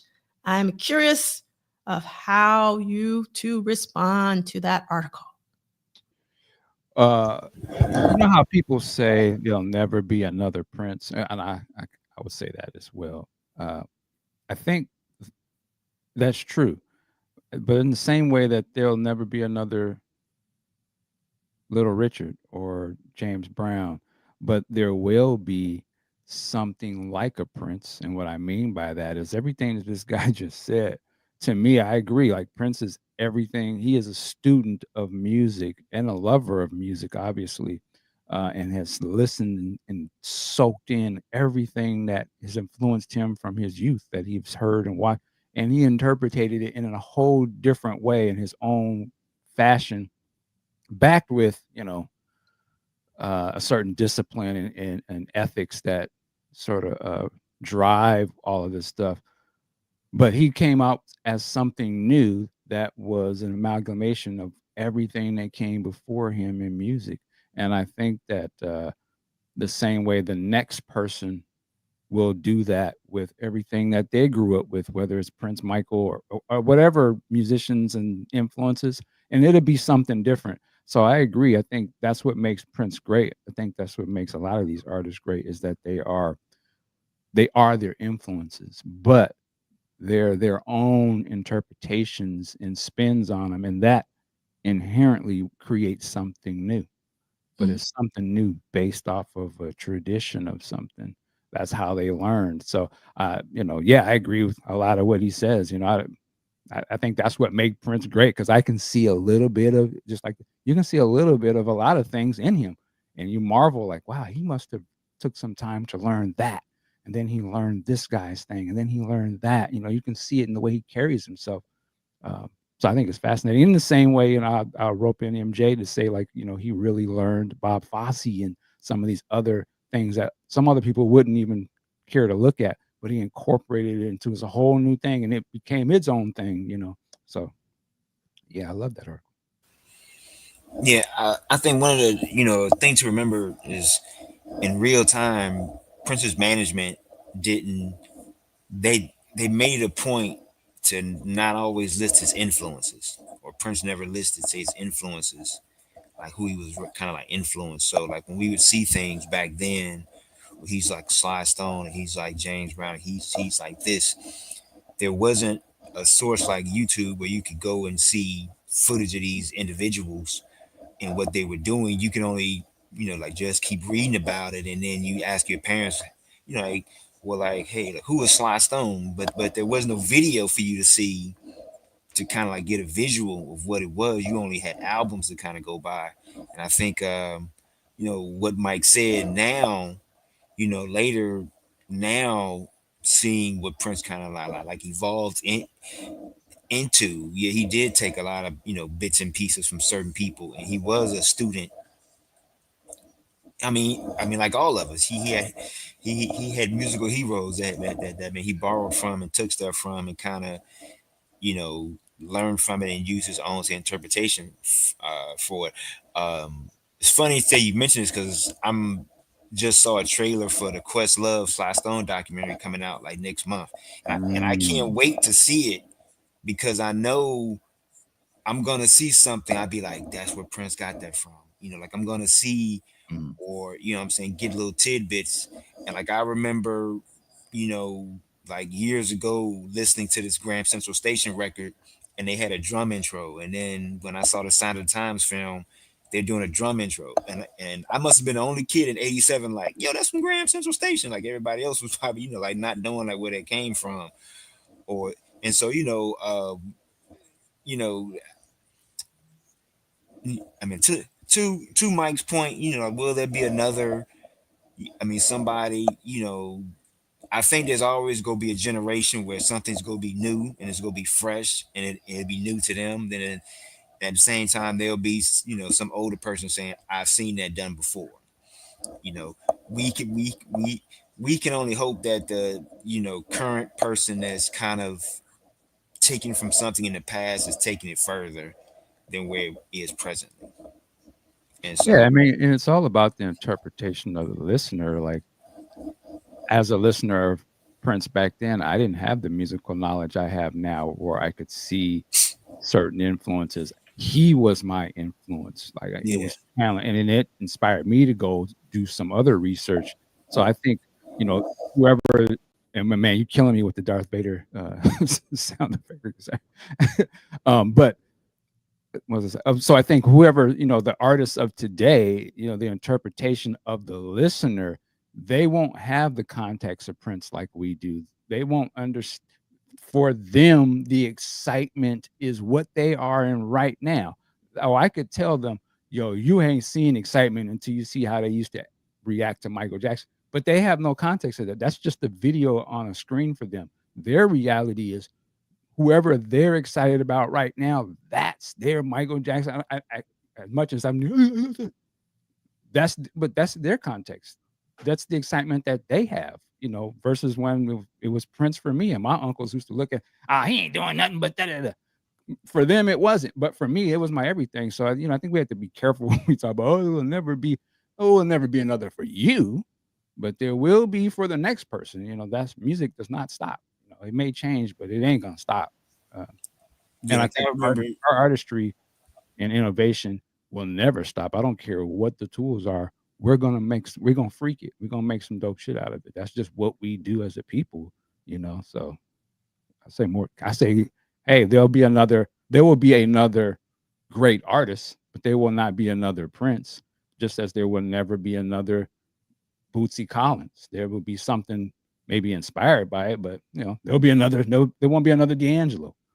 Uh, if you want to say that. So. I remember like years ago, see when Bruno Mars was kind of blowing up with the 24 karat magic era, Mm, and he was on everything, and he was dancing, he was playing his guitar, and he was doing things, and people were, there was a generation that was like, I mean, like you said, Mike, it was new for him. It was like, oh my God, Bruno's the guy, you know. right. And for us, it was kind of like, yeah, we've seen this before, but at that moment in time, so he was the guy, but say we knew where like I said, we knew where he got it from. And to Mike's point, like, um, you know, I I I personally hate comparisons because it takes away from the person, sometimes of like what they're doing. Um, but our and sometimes I think sometimes when a younger generation is looking for something to be so valid so fast that they make these kind of things where they say, well, this person is better than that person. Like, I'm sure y'all have seen that little video of the girl she says, Prince was overrated and he was this, that, whatever. And then the woman comes on and then like destroys her little narrative, things. And so, I think sometimes people say stuff for clickbait. I think people, like again, make comparisons, sometimes trying to validate, like just in search of validity for some things, and just let it be valid just on its own merit, not trying to compare somebody, I guess, what I'm trying to say is like let it stand on its own merit and not try to compare it to something of the past to try to make it better than that, but just let it stand on its own. And so I think with, what Prince, I guess, eventually happened. I know with him, and that we all saw it, is that he may continue to like get better in his stage performances, and you can see it from like the Dirty Mind concert videos to the 1984 videos, and then if you look at the Purple Rain show compared to and to the parade show, like you'll see the growth, and then it just gets better and better. And so that's all you can hope for, like for an entertainer, is that they get better, like with their craft. And so, um, you, yeah, that's it. I feel you. It's to me, it's the audience that is the problem. It ain't the artist. In my opinion. Yeah, There's yeah, mad musicians out there playing every night, touring across the country. You're just mad that they're not telling you that they're out there, but that don't mean they ain't doing it. Like that's, to me, it's the audience has gotten lazy. We've been used to being spoon fed these things, but now it's just wide open, and it's all so much. And I don't know if a lot of us really yeah. do I the mean, work to go find the great stuff, because the great stuff is out there. You think there ain't musicians out there playing shows and jamming, because you ain't out, you ain't going outside. It ain't because they ain't. Musicians are still putting albums and music out. It's just that it's not being fed to you through these three little outlets or something. It's just spread all over the place. But it's not the artist to me. It's the people is the problem. yeah. See, now I'll be the first person to say now. I mean, I will say this, that I think a lot of times, like Mike said, like with the audience, there is this, um, how can I say it? Not knowing your musical history. And so what I mean about that is yeah, I can appreciate a Beyonce, but just know Janet knocked down some doors prior to that. And just know, so a Right. lot of what Beyonce has done and is doing, Janet was that in like the early 90s. You know what I'm saying? And so on. And you could say, well, Tina Turner was this back, and so on and so forth. And so, you know, the problem, I think, I know what Mike and I are saying, is that, you have some people, they want to like ignore or have no knowledge of that history of, like, like what these people came like out of, or who came out of, or like who came, say, before. They want to validate their current person so bad, they'll say things like, well, yeah, like Chris Brown is like the next Michael Jackson. And people are like, no. You know what I'm saying? Because like Mike says, you can pull up a clip of Michael Jackson shutting down an entire city, Right. just like just going through, and he hadn't sung a note yet, he just showed up to wave at folks and he shut down the city. And so, I think a lot of times, and then unfortunately, sometimes with writers, they'll be lazy. Well, this person is just another this person. And I think that's what this writer was doing, say with Prince, was just saying, well, he's copying this person, that person, not saying, well, you could tell that he was influenced by this person, that person. There's like a difference in saying that, because if you're saying that you're influenced by somebody, that's showing a love and like an appreciation. When you're saying you're copying somebody, that's trying to like devalue your effort of where you are at that point. So that's All right. So we're going to keep it moving before that. I'm surprised the timekeeper hasn't given us our time notice. 10 minutes later. Yeah. So, Michael Dean, if you don't mind reading Sunday, January 20th, 1985, it's going to be somewhere in the 20s in terms of the pages. Sunday, January 20th. Ooh, all right. Dear Michaelangelo, Various overdubs, Sheila E. vocal overdubs mix. A Love Bazaar, Sheila E. vocal overdubs. A Love Bazaar 12-inch version mix. A Love Bazaar instrumental mix. Small Gray Monkey, early title for Merci for the Speed of a Mad Clown in Summer. Basic tracking overdubs mix. Fifth Floor Recording Studio, Cincinnati, Ohio. 8 a.m. 8 a.m. afternoon. Producer Prince, artist Sheila E. Engineers Susan Rogers and Gary Platt. And let's skip down to Rogers Book the Room. Okay. Rogers booked the room, likely because of its incredible history of funk music, which included music by the Ohio Players, Bootsy Collins, Fazo, and Zapp, among others. As soon as it was scheduled, Fifth Floor Recording Studio engineer Gary Platt, was brought in to make sure everything was working properly. Read the quote. Yeah, let's read that quote. Let's skip Susan's and then read the next Platt quote too. All right, we got there and it was 3:00 in the morning. Prince had played a show and then waited on his bus outside the studio. He came in probably around 8:00. In the meantime, I thought, oh boy, we got a bad cable on this mic. It's crackling. I went over and was charging the mic cable and plugged it in, and someone came in, sat down, and played the piano. That happens all the time. So I plugged it in, and he just kind of sideways kicked me. I was down on my knees almost, and he kicked me. And I fell over. Okay. And I said, it's nice to meet you too. And kind of got a laugh. And he said, I thought you said he'd be ready. I looked up and it was Prince. And I said, well, it's ready now. And he was like, well, all right, let's get going. It was funny. That's interesting. All right, we're skipping that and then going to, we had tape in the machine. He kind of knew what he wanted, recalls Platt. I'm just tearing his name up.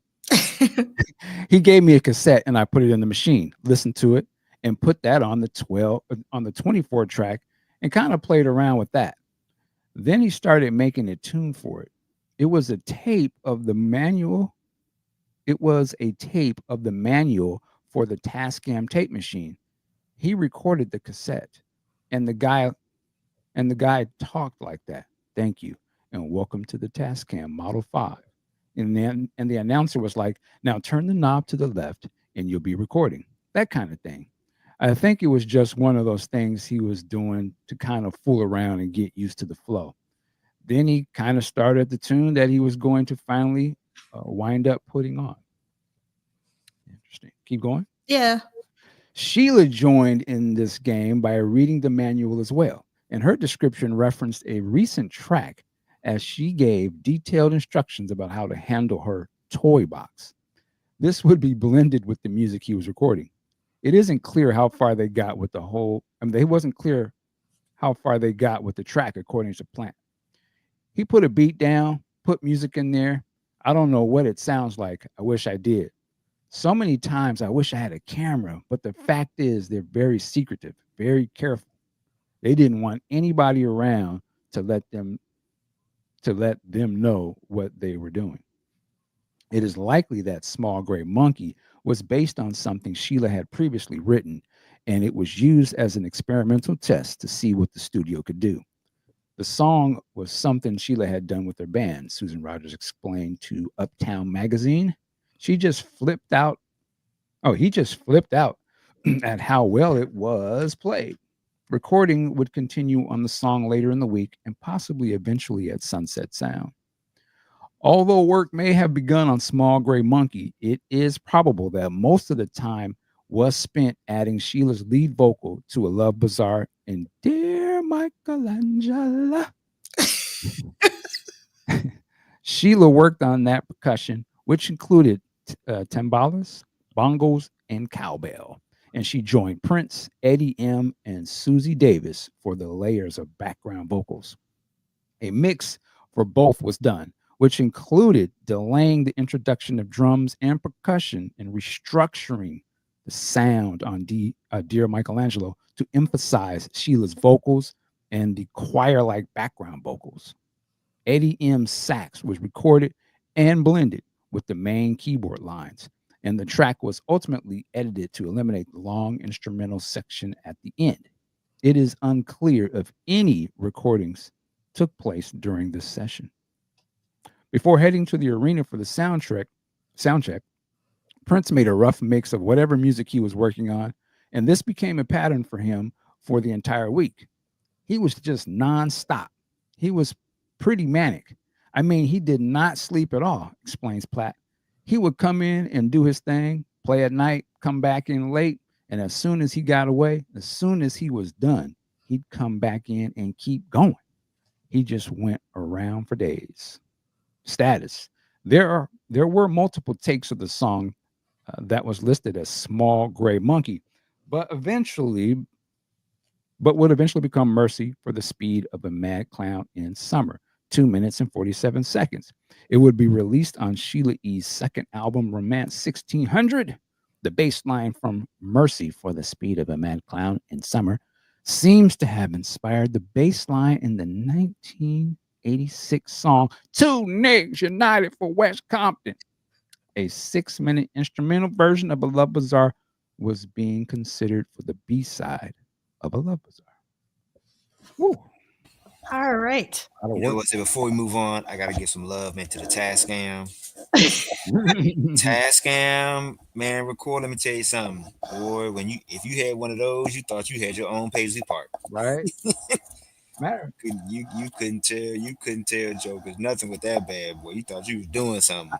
That name is so synonymous. Just a mixture that I have for the podcast is a Tascam. Yeah, Tascam. Tascam was if you got a Tascam tape recorder, and if you got one of the bigger ones, whew. Right. All right, we're going to keep it moving. Monday, January, because we're still at the top of the week. Monday, January 21st is the ticket. And then this is the local working personnel badge. This is a photo from the January 21st show, but I don't have a photographer. So if you know, please let me know and I'll add it. And we're going to move forward with January 22nd. If you don't mind reading that, Michael Dean, and skip the quote from Devin DeVasquez. It's January 22nd. All right. Bedtime Story, basic tracking mix, 5th floor recording studio, Cincinnati, Ohio. After the January 21st concert, producer Prince, artist is Sheila E, engineers Susan Rogers, David Tickle, and Gary Platt. Skip the quote. All right. Eddie M recalls Bedtime Story being introduced to the band before it was formally recorded. He was messing with that song at sound checks, and he stayed up all night after we played one of the nights we were playing in town. He went back to the venue after the gig, and he started recording and messing around. And the next thing you know, they were waking me up to go to come into the studio. And that was what was recorded there. I was surprised. And still to this day, I am amazed about how much music that man holds. And I just think he's so filled with ideas. I've never been around anyone so filled with music and passion and love. For him, it just seems like it is ongoing. And it is very rare that you hear something that sounds the same. It kept you on your toes. I really like how he said, filled with music and passion and love. Like, yes. Love. I'm sorry, go ahead. So let's skip all the way to the paragraph before the status, which says during this session. During the session, Prince would record the basic tracks, including drums, Yamaha DX7, keyboard, bass, piano, and his guide vocals. Eddie M added his sax as well.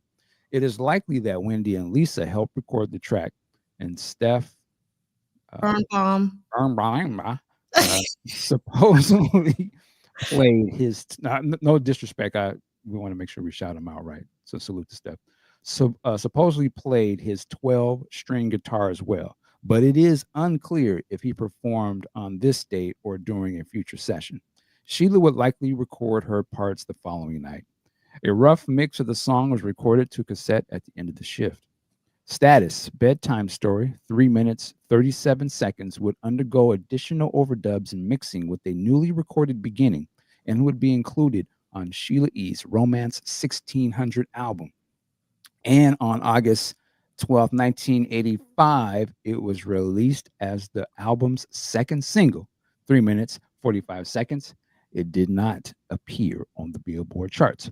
Note, it is possible that Bedtime Story was recorded on January 23rd. All right. So we got our how do you like the song Bedtime Story, Michael Dean? Oh, I'm singing right from this. Yes. I can't picture it in my head at the exact moment. Okay. What about you, Ricky? Do you remember Bedtime? No, I've been holding off listening to this album because I wanted to wait until we were done with like like the recordings of it, and then like listen to like 85 in its full era, like awesome. So I guess I should probably go ahead because I just don't want to get ahead of myself. Yeah. With the tracks, I do remember it being a slow song. I do remember her doing it on that video that you have of the show. Mm-hmm. I mean, I guess at the time, I think in real time, I think it was, it was a slow song. I mean, nothing really kind of stood out. Caught my attention. I don't remember it being like one of those songs that dudes wanted on their slow jam tape. That's a good way to put it, Ricky. Yeah, I mean, like I'm not. Like I just don't remember it like that. I thought it was cool, but like I've never, like outside of Hold Me, like that's the more memorable Sheila slow song like that. Yeah, Hold Me is fantastic. More than anything. I thought because I think if I'm not mistaken, doesn't Bedtime Story end like one of the sides on the album? It's not. I mean, like I know, like A Love Bizarre ends the first side. Like is Bedtime Story like in the middle or in the track listing, or does it end the album? It actually ends the album. You're absolutely right. You have a really good memory. Yeah. So yes. So I do remember that. I mean, I think for the album placement, I thought it was dope because it was a slow song. I mean, I just don't remember it being like one of those songs at like parties that people, like that the DJ would play and you would slow song like with a girl to. Yeah. That's not to say that it's a bad song. I just, and people, I mean, again, this is a song that's on an album I know with Love Bizarre. So, it's getting overshadowed, by some other up-tempo tunes. And I do remember it. I think I will say this. I probably like that song. I don't remember her having any really other ballads on the first one was other than Next Time Wipe the Lipstick Off Your Collar. And New Rendezvous. I think okay, yeah, New Rendezvous. Okay, so yeah, I mean, I haven't heard it in a while, and you're gonna make me play the album today. I think you should just go ahead and play the album, especially if we're gonna be talking about it at the next symposium. So you need to like. Yeah, well, yeah, I was planning on doing that before then. I just was, waited until I was trying to wait until we got through all the studio sessions of the songs before I listened back to it. So, but I think I'll go ahead and give it a listen. Thank you. I will do that. I just heard it real quick again. I like this, but I would really like to hear Prince's vocals on this. But it has everything that I like about Prince. It has that strong sort of hook line that I think is great, and it's not even that's ADM playing. So the Originals Volume 3. Yeah. Me too. I know, we do need 2, but we already got a whole bunch of that's true. Yeah, okay, I got you, Ricky. You're right. It is 3, if not 4. Yeah, you got it. All right, so we're going to keep it moving. We're going to move on to Tuesday, January 22nd, second night at Cincinnati, Ohio. And there's a photo. I think it's hilarious. I don't know who the photographer is. And I want to read this part of this article really quickly. Prince will return for second go round. And this is for Birmingham. So again, and this is Kathy Kemp, our beloved Kathy Kemp. And the rock star who performed before nearly 18,000 screaming fans in Birmingham Saturday night will return to the Civic Center Coliseum for a second show. It was announced yesterday. Thurman Thomas, local promoter for Prince's past 3 Birmingham appearances yesterday, said arrangements have been made for a, wait for it, 4 p.m. show on February 3rd. My husband went to this show featuring Prince and singer Sheila E. Tickets are $17.50 and go on sale Saturday. I've never been to a 4 p.m. Prince show. So Yeah. I think it's interesting. But another thing that I think this is, it's going to, let me read the rest of it real quick. We had such a good response for people who went to the concert and want to go back, Thomas said. I've also had a lot of calls from outside the city from people who didn't get a chance to see the show. We feel there's no question that it will be another sellout.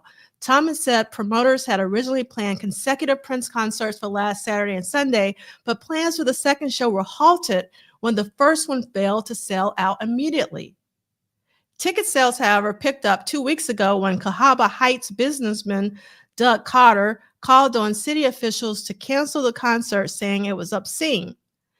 And this is Carter speaking. I think they ought to send at least 15% off the top to my committee since I helped sell half their tickets. Boy, look at here. Yeah, but what I I find, ain't gonna say it today. You know what? I'm in a good mood this Saturday. I'm not gonna do it. yeah, we're not going to do it. But one of the things I love though is that Birmingham scheduled a second show. You know, after the response of hearing from the people.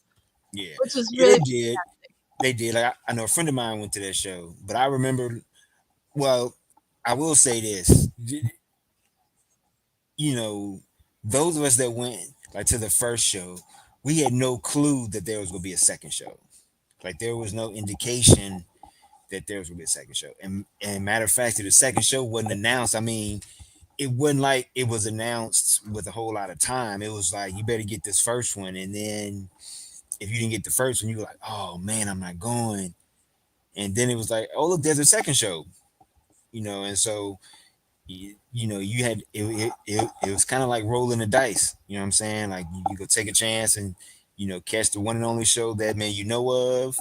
Because the people that made it like to the second show, they didn't know that it was gonna be a second show. They thought they might have missed their time, and it just panned out that they caught it.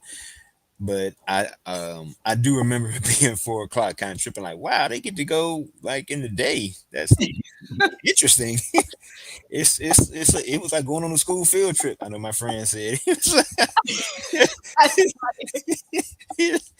For sure. All right, so we're going to keep it moving. This is another article from the Cincinnati Enquirer. Prince delivers grand concert to full house by Cliff Riddell. We just read that article from Cliff Riddell that was talking about Prince's and copying, or whatever you want to say. All right, Prince delivers grand concert to full house. Prince delivers. Most ballyhooed performers don't. That's what he wrote, ballyhooed. I don't know who uses that word, but he did. Their type is usually all show and no go, but Prince is not that kind of guy. With him, where there's smoke, there's fire. He proved it Monday night before a capacity crowd of 14,869 at Riverfront Coliseum, where he opened an unprecedented 3-night stand of sold-out shows. And I want to read the bottom. Prince made the most of these sudden bursts of light. His interests on each song were of the grand variety. His dance routines, particularly his acrobatic splits during 1999, were of a gold medal quality. If he had done 1999 before the judges in Los Angeles at last summer's Olympics, every one of them would have been forced to give him a perfect 10 for form, execution, and daring. Just for the heels alone. Yes. I really love that this particular writer did talk about Princess dancing, because that often doesn't come up. And then the caption for the photo is Princess showmanship was evident during every song. And this is an article from Dayton, Ohio, which is the capital of funk, if you don't know. And if you don't know, you need to find out. So the name of this article is Purple Performer Plays Princely to Pack's Passion by Nick Weiser. And this is Cincinnati. And the main thing I want to read from this, and I think this is really important, I loved reading this, is I hope Prince comes back somewhere close later this year. If not, then there's nothing to look forward to. Says Barbara Pendell, 17, from Mount Healthy. And then the crowd was young, the average age probably being 17 or 18. They were evenly mixed between male and female, black and white. And then I also like this. This is a really good article to go back and read because it's very factual, like all the facts, but I'm not going to read the whole thing. There were $10 programs, $7 posters, 25 sweatshirts, $12 sunglasses, and $25 hand puppets. So that hand puppet was quite costly back in 1985. Like the one Prince talked to in the film Purple Rain. Yes, quite costly. Yes, it was just as costly as the sweatshirt. All right, so we're going to do some more reading, Michael Dean, if you don't mind. If you can go to Wednesday, January 23rd, 1985. All right, Small Gray Monkey. Yes. All right. Wednesday, January 25th, 1985, Small Gray Monkey. Early title for, once again, Merci for the Speed of a Mad Clown in Summer. Additional overdubs mix. Bedtime Story, Sheila vocals mix. Bedtime Story duet mix. Bedtime Story instrumental mix. Toy Box, possible new recording mix. Fifth Floor Recording Studio, Cincinnati, Ohio. After the January 22nd concert, producer Prince, artist Sheila E, engineers Susan Rogers and Gary Platt.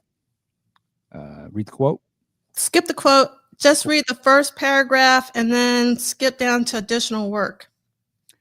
It is likely that Prince and Sheila continued working on Small Gray Monkey, but it appears that much of the time during this session was spent on Sheila's vocals and percussion, including shakers and congas for Bedtime Story.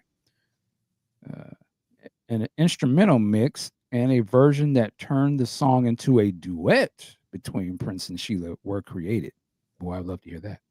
But possibly the most interesting part of the session was Sheila recording a love note that Prince had written to the instrumental version of Bedtime Story that started with the phrase, "Sweet and sour dreams. Did you say your prayers?" The words were a playful, romantic note from the female character to her male lover and sounded very much like conversations Prince and Sheila or Prince and Devin likely had. Yeah, Devin DeVasquez, but we're going to skip that and go to additional work was probably done. All right. Additional work was probably done on Toy Box, but it is unclear if it is a recording with Sheila's band or if it is a mix of the song she recorded with Prince. Status: the spoken word version of Bedtime Story as well as the duet mix remained unreleased during Prince's lifetime. Wow. Yeah. Let's see. So next up, I have a question for you, D'Angelo. Sure. And it was about reference to what the writer said about Princess dancing and say the last review. And because you went to the 1999 show and then you went to this show, as much as you remember, and I could tell from video, but could you tell that Princess dancing had gotten better? Of course. Okay. Yeah. In real time. I mean, just in real time. Like, was that something that say you picked up on? You know, Yeah, I don't know if I picked up on real time because when I say it was all about Sheila E, for me, for the Purple Rain tour, it was all about Sheila E. For me, Prince was just like icing. Like I was so excited to see Sheila, and I remember Sheila said more than what I remember about Prince, and I think I guess I had the same feeling when I saw him for 1999, was that he was a real person. Because I was so used to seeing him in the TV, like I didn't. I mean, Yeah, obviously I knew he was yeah, real, but yeah. it wasn't until I saw him in concert that I realized, oh, he is an actual human being. Like he did. He lives. Yeah, he eats and breathes just like he's not. I don't think he's immortal, but Yeah, I know the feeling. Believe me. yeah. So I think that was it. For me, I was also blown. So you've already heard me talk about Sheila's drumsticks, which is the first thing I think of. But seeing Prince come out of the floor with all that smoke, yeah, like that's what I remember. And that's all I really remember from Prince's set in real time. Just an influence piece. When a lot of my fraternity brothers, or just fraternities and sororities, I mean, like men in general, when they do step shows, a lot of times they would use dry ice for the smoke effect, and that and Prince was one of the reasons why. Like I remember like doing shows, and people would be like, "Man, so we got to get some smoke like Prince, some dry ice type thing."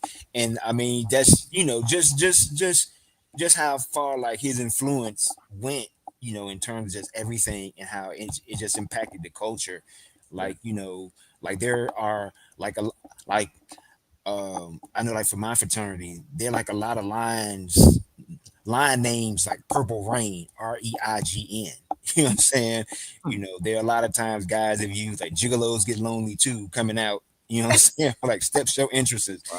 I mean, seriously, I mean, just the whole like theatrical piece of like with the dry ice and the smoke. I mean, because you talk about man, loving the smoke and stuff like that. Like we've used that like several times. Like, that's been like, like get some dry ice, man, for that effect. And so that I thought about that. Like when you just said the smoke, it just reminded me of that. I know the number of times we've had to use that. All right, we're gonna keep it moving for the sake of time, and we're talking about Wednesday, January 23rd in Cincinnati, and then we're gonna so he did the third show that night, and then Michael Dean, if you can go to Thursday, January 24th, 1985. Thursday. All right, hold on here. Thursday, January 24th, 1985. Merci for the Speed of a Mad Clown in Summer. Previously listed as Small Gray Monkey, edits, mix, Bedtime Story, various overdubs, mix. We are at the 5th floor recording studio in Cincinnati, Ohio. After the January 23rd concert, producer is a guy named Prince. Artist is a young lady named Sheila E. The engineers are Susan Rogers and Gary Platt. Gary, listen, it's not you, it's me. Skip the quote. Yep. Additional overdubbing, mixing, and editing were done on Small Gray Monkey. Merci, God damn it. And by the end of the session, the song had been reduced to 2 minutes, despite the track continuing for another 3 minutes. Sheila's sped up vocals would be removed in the mix, and those areas would eventually be replaced by Eddie M's horn. This may have taken place during this session or later at Sunset Sound. The sound effects at the beginning of the released version of Merci for the Speed of a Mad Clown in Summer were also likely added on a later date at Sunset Sound. Prince and possibly Wendy added some overdubs to Bedtime Story, and an updated mix was created. All right. So first of all, I would love to hear all these versions of Merci, and definitely the one with Sheila's sped up voice. So like I wonder if Sheila was the original Camille. I don't know. Interesting. And another, yeah. Well, Erotic City was done before this time, wasn't it? Oh yeah, Erotic City was done. That's right. Yeah. But another thing is, if you're out there and you're tired of us reading over and over about Merci and Bedtime Story, just think Prince was putting in work, like working on these songs. Is like, that why you had me doing that? Okay. I'm like, man, we on Mercy heavy. Maybe I start listening to that song again. I ain't gonna listen to it no more. To the legacy. Oh man. Hey, No, look, but just real quick with Ricky, Michael, I was just trying to show you that Prince was working it like a job. There you go. Dang. There you go. hey, look, he clearly thought something of the song to keep working on it. I mean, No, it for sure. wasn't. I mean, see, it wasn't a throwaway, just to get something out for the day type thing. I mean, he thought something of it. That's for sure. True. Yep. All right. So we got a timekeeper telling us to keep it moving. And that's an instrumental, right? Yes.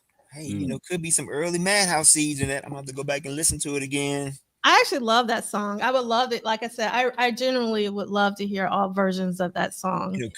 Because by this point he had already done the family stuff, right? Yeah, he had already started on it for sure. So okay, so he was kind of continuing the instrumental thing. All right.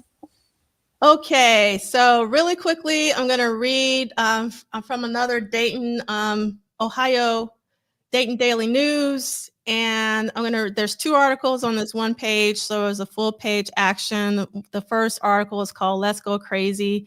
Prince's subjects gladly surrender their sanity to his rural siren song. And I just really wanted to read, we know this, but it was just interesting that this person decided to write about this.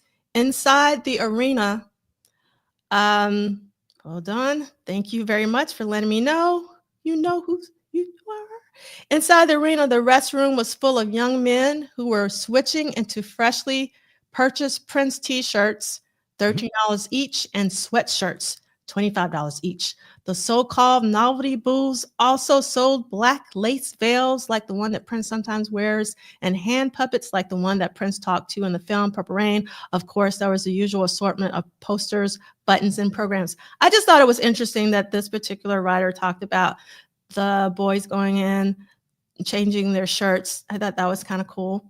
Oh, can I ask you a question? Because you went to the tours before this. Did they have a merch tables at the previous tours, and did they have programs? Do you remember? Or? I don't remember any programs, and to be honest, I wasn't checking the merch counters because I was little and I didn't have any money, and I was just happy to be in the building, to be honest. They had a merch table because they sold Time posters. Like there's a poster of the Time standing in front of like the fishnet curtain. Okay. And that was sold at the tour because I had it, but I didn't buy mine from the show. I bought mine from West End Mall in like Atlanta. So shout out to West End Mall back in the day. But yeah, there was. I don't know if there was a program though, but I know they sold posters because I remember. Yeah, actually, Purple Rain was the first time they sold a tour book. Okay. Yeah. For the Purple Rain, so there's no like 1999 tour book. So Purple Rain is the first. Yep.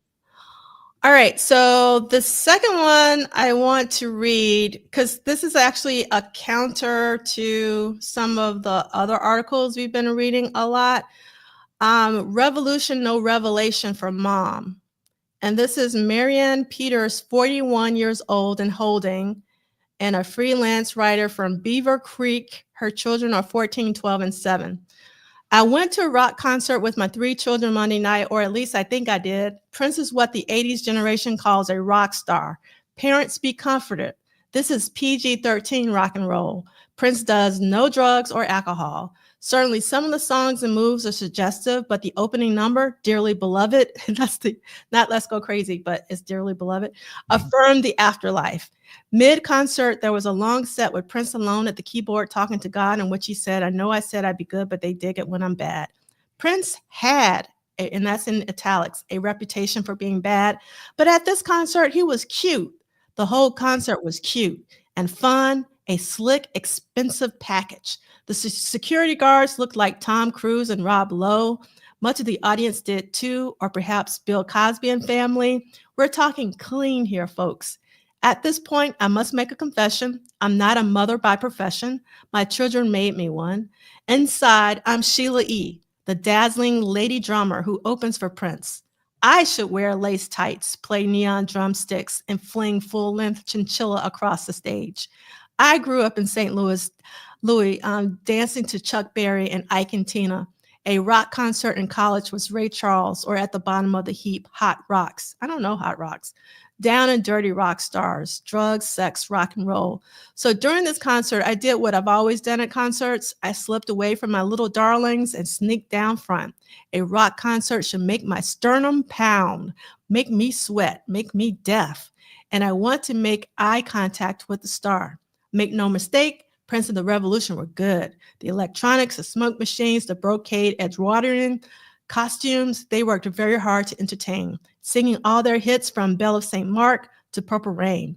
They also passed out tambourines and flowers, recruiting 10-year-old boys and girls to dance on stage with their hero, but musically, they were no revolution. There would be no Prince without Little Richard or Mick Jagger or even Joan Crawford. But Purple Rain does not mean purple haze. The announcer asked that there be no smoking and no open flames, a common form of admiration at rock concerts. And I'm sure at this time, smoking was probably still allowed in venues. And they were none. If somebody could do some Googling, like when was like smoking not allowed, and it'd be interesting to figure that out. In the 60s, we got down and dirty. In the 80s, we just get down. I must admit, I have no nostalgia for the old days. Ricky, do you mind muting yourself just really quickly? Thank you. It's like, I know you can't hear, but it's very hissy, and yeah, thank you. I must admit I have no nostalgia for the old days when concerts were judged by body count because my kids are now in the audience. Well, I do have some hearing loss, but there was no sweat. It's not polite. On the other hand, I'm pretty sure he looked right at me. I really love this article because, like, normally we've been reading a lot of articles about how, Prince was corrupting the children and all of that. And here you have this mother of three who is really enjoying the concert. Yeah. She's like, y'all can stay up here. I'm going down front. Yes. Mom was turned up. You know what? I thought I was the only one that caught that because she said, I'm going to slip away from my babies. I was like, what? More. She left them young. Y'all stay right here. Don't move. Don't talk to no strangers. Mom will be right back. I said, Mom,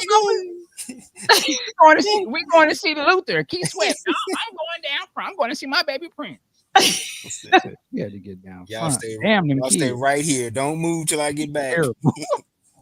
Mess. And she's trying to make eye contact. Yeah. Oh man. All right, we're going to keep it moving. I want to really quickly read this. It says, the pantomime live sequences in the movie Purple Rain don't begin to do justice to Prince's impact in person. That's for Theo. In terms of, like, what is it like to experience Prince live? It does not compare to the silver screen. So his lead guitar work on Let's Go Crazy and When Doves Cry was blazing, fast enough to put any heavy metal speedster to shame. And I loved reading this. His piano work was powerful and expressive because most people have been complaining about the piano segment. And it says, on How Come You Don't Call Me Anymore, his keyboard playing is a generally overlooked aspect of his talent, which is true. His records don't really show off the full range of his voice. In concert, his falsetto is sultry and soulful, and his screams are filled with an animal rage and passion that even seem to shake up the I've seen it all security guards. So I loved reading about that. Can I add one quick thing that I think is interesting when you're reading these and, we're hearing people's reactions to it. And, I always remember, like I said last time or a couple times before, this is he was the biggest box office. It was a big box office movie. It was a hit movie that was really hitting at the time. And so you actually got to see that in live action. If you really think about it, like it would be like, why would they do it? But if the Avengers or something, and you got to go see it in person, and Robert Downey Jr. walked out on there, but he literally did transform into Iron Man and somehow flew and hovered over the stage. We will, kids would be like, ah. But the crazy thing about this, Prince was the CGI. Like he was the actual thing that made it special in the movie, like his performances. So yeah, to be able to replicate, it wasn't a replicate, it was real. Like he was the actual CGI. He would be like if Jackie Chan had a hit movie that everyone loved, and then he went around the world doing all that shit. You'd be amazed because, like, wow, he can actually. That's real. Like you said, he's a real person. Like the band is really as good, actually better than what you saw on the screen. And I think you guys remember these people are seeing something that was a cultural phenomenon at the time. So of course the journalists are going to be skeptical a little bit because they want to hate on the super successful thing. It cannot possibly be like this in real life, when in fact it's even better in real life. So when I hear this stuff, that's what I remember. Like, and I remember that as a kid, like, wow, it's real. Like he's actually doing that shit. It's even better than I saw in the movie. And that's why I became a fan, seeing it in live action. Yeah, I didn't get that part about them bashing the piano playing. Like that part kind of, it's like I thought it was dope. I mean, that's the point. That's the reason why I wanted to read this one, because they don't in this particular article. It says his piano work was powerful and expressive. Yeah, I mean, I think the only thing about, I guess, the Purple Rain show, when in comparison to like the other shows that he would do, was that with like Purple Rain, you kind of knew going in from seeing the movie. All right, I know Computer Blue, he's gonna have a mask on with the little cape and this. I know for the Beautiful Ones, he's gonna play this, and like for Let's Go Crazy, he's kind of gonna do this, and for this song, he's kind of gonna do, like for When Doves Cry, he's gonna have his hat on, it's gonna have a little lace thing on it. With all the other tours, you didn't know how the songs were going to be interpreted. So there was, like Mike said, it was kind of like it was like this level of excitement of kind of like, wow, how's this going to be played out? And then with, like with Purple Rain, you got a glimpse of just like with the movie, but yeah, I kind of have to co-sign that, like in real, like in real time, it was like, whoa, it's so much better. You like actually person, felt it. Yeah. Watching it and feeling it, but to be in the presence and feeling that, when you feel when that loudness of Let's Go Crazy at the beginning comes on, for me, I never felt anything like that. I was just like, whoa, this is, and when you hear the beats and everything, it's like, whoa, you feel it. And it was another heightened emotional level that the movie is its own thing, but to actually see it and it exceeds, like I said, it'd be like if Star Wars came to your town and you saw it in real life. It'd be like, God damn, as amazing as I thought that movie was, I felt I was in the force. Like, God, that's what it was. You know what I'm saying? Like, No, I love that, Michael. I was in the force. Yeah. All right. So I actually have a lot more articles that I'm going to skip through, but I do want to read two more. And this is about when Prince was recording with Sheila last week at Cheshire Sound Studios, or maybe the week before. And I love that the Cheshire owner, Tom Wright, said he is without question the hardest working guy I've ever seen in this business. He came in and worked 25 straight hours. He's all business and runs the cleanest operation I've ever seen. No sign of drugs or anything like that. So I definitely wanted to read that one. And Michael, if you don't mind reading about Friday, January 25th, 1985. Yep. All right. January 25th, 1985. Take Me With You with Baby I'm a Star as the B-side is released as the fifth single from Purple Rain. It peaked at number 25 on the pop chart. I'm about to jump into my Casey Kasem. It peaked at number 25 on the pop chart and number 40 on the black chart. Take Me With You wasn't the last song recorded for Purple Rain, but it was the final song added to the album, and now would be the album's final single. With the tour scheduled to wrap in April, just in time for the pending release of his follow-up album, Around the World in a Day, Prince was finishing the sentence and getting ready to start a new conversation. Wow. I like that writing, Duane. That was Yeah. that was a good sentence. All right. So I've always loved this cover of the Take Me With You single. Do either of you want to say anything about Take Me With You, or we'll keep it moving? I love the video. Love the song with the video. Yeah. Do we know who did the art on this? I don't know. That's a good question. It really reminds me of what, D'Angelo? You don't know? No, I don't know, because I actually don't have. I didn't want to talk about this. Oh.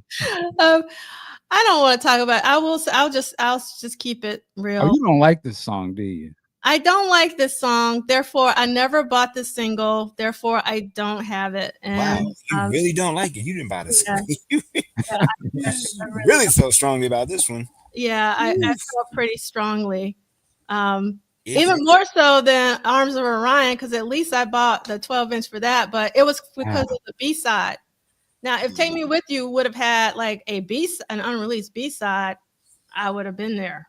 But nope. When I listen to Take Me With You now, it reminds me, to me, that song could fit on Parade if slightly. It just has that movie sort of thing that I can imagine for an early Prince fan. You might have been like, what the hell is he doing? But for me, as a new fan, I was just like, yo, this is like I tie it into the movie. To me, I can't separate them being on the motorcycle riding and the song. And I remember just seeing the movie and I was just like, yo, like this, they're in the sun and they look fantastic. Like, what is going on? And so it just, to me, it's almost more than the music, but they're all the same. So it's a different reaction when I hear it. I think this is a really great question from Chad Martin. I always wonder how many more copies of Purple Rain would have sold if he would have waited to release Around the World in a Day. Yeah, for sure. I mean, did it stop selling because of Around the World in a Day? Well, that's a good point too. Okay. I mean, I don't think people. I think people that, like if people were buying Purple Rain, they would go keep buying it, and just buy Around the World in a Day. Like I don't think anyone stopped buying one because of the other. I think what he may be saying is that people may have kind of moved on a little faster from one to the other. That may have been the case. I wonder if Purple Rain would have sold more if he had done a world tour as opposed to just a US tour. Like had he gone overseas and kind of done some more to bring it to the masses, how that would have done. I think that would have made a bigger difference in sales. Yeah, no, for sure. All right, we're gonna keep it moving. Michael Dean, if you don't mind reading Friday, January 25th. Thank you. Working today. All right. You came to class late. Yeah, hey, the whip is out. Friday, January 25th, 1985. Hey, Mike. Hey, man, like, I'll take it if you want me to. Like, if you tired, man, like, I'll do it. Oh, no, I'm good. I'm you sure, brother? I mean, I don't mind tagging. You know what I'm saying? You want to tag me in, man. Tag me in. I got you. I appreciate it. Venue, Mid-South Coliseum, Memphis, Tennessee.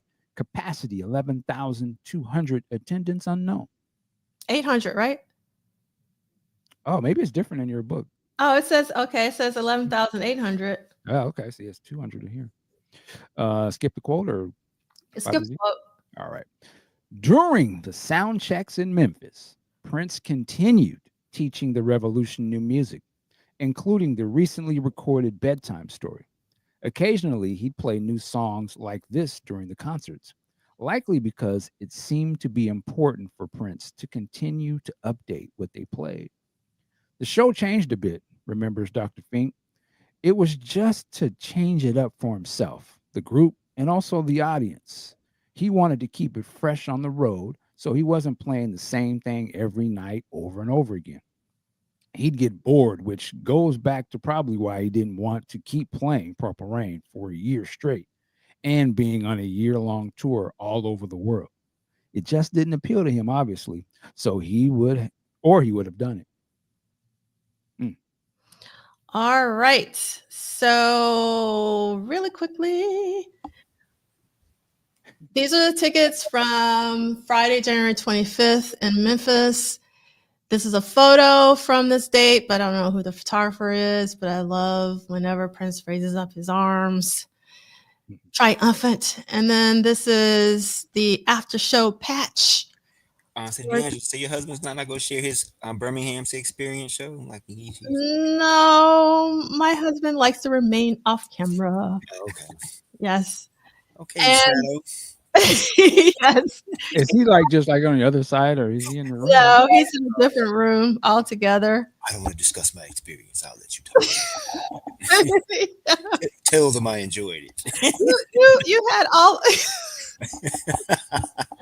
You gave such an amazing description last week. No one could top that anyway.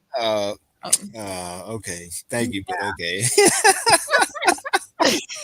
I love how you played the man. That's a media training. Well, you had such a great. Yeah. Oh my God. Okay, I'm trying to get so that Kim won't be like on us. So let me really quickly go through these articles because I'm not reading much from these. And this is from Memphis, Tennessee, from a newspaper called Commercial Appeal. And this is by Mark Hanna and Minneapolis. Once upon a time in 1958, a prince was born. His kingdom was a one-way street. The traffic moved, the people went nowhere. It was a kingdom of blacks in a city known for Norwegians, rough winters, and fine theater.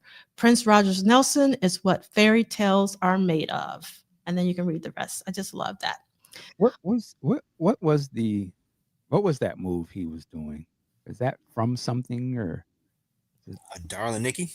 I mean, when he does it in a movie, I mean, it's such a thing. Like I always wonder, like, did he get it from somewhere? Yeah, or is it just a show like that? I'm just a freaky kind of, weird. Check out my armpits. Sensual thing. Yes, I check out my armpits. I mean, I would think that this is something people did. I mean, I don't know. I guess. I mean, I guess as far as theatrics. I mean, it's brilliant. I just like I wonder where he got that. He's like, I'm gonna feel selling the song. Like a woman, somebody's feeling on me, and I'm getting, He's selling the song. Yeah, absolutely. Sensuality. All right. Okay, let's keep it moving. And Adam's Family. All right. Yeah, Adam's Family. I'm not going to read this article, but if you want to read it, it's an interesting read because it's basically about how people in Minneapolis viewed Prince at this time. And basically the title of the article should give you an idea of the flavor of this article, just another guy in a purple house. But another thing that I love on this particular page is the bottom right-hand ad. Something's happening. Who? Prince. What? Concerts. Where? Mid-South Coliseum. When? 8 tonight. Tomorrow, February 4th. Why? Just for the fun of it. How? No way. It's all sold out. Now, if I would have lived in Memphis at this time and saw this and didn't know about the tickets, I would have been just so sad. And I was just like, why are you going to do people like that? Like letting them know that it's sold out, teasing them for all this kind of stuff. I thought that was so mean. That's just me. So I got a question, man, for you guys about that article because it says just another guy like in like a purple house. Do you think the Minneapolis residents at that time?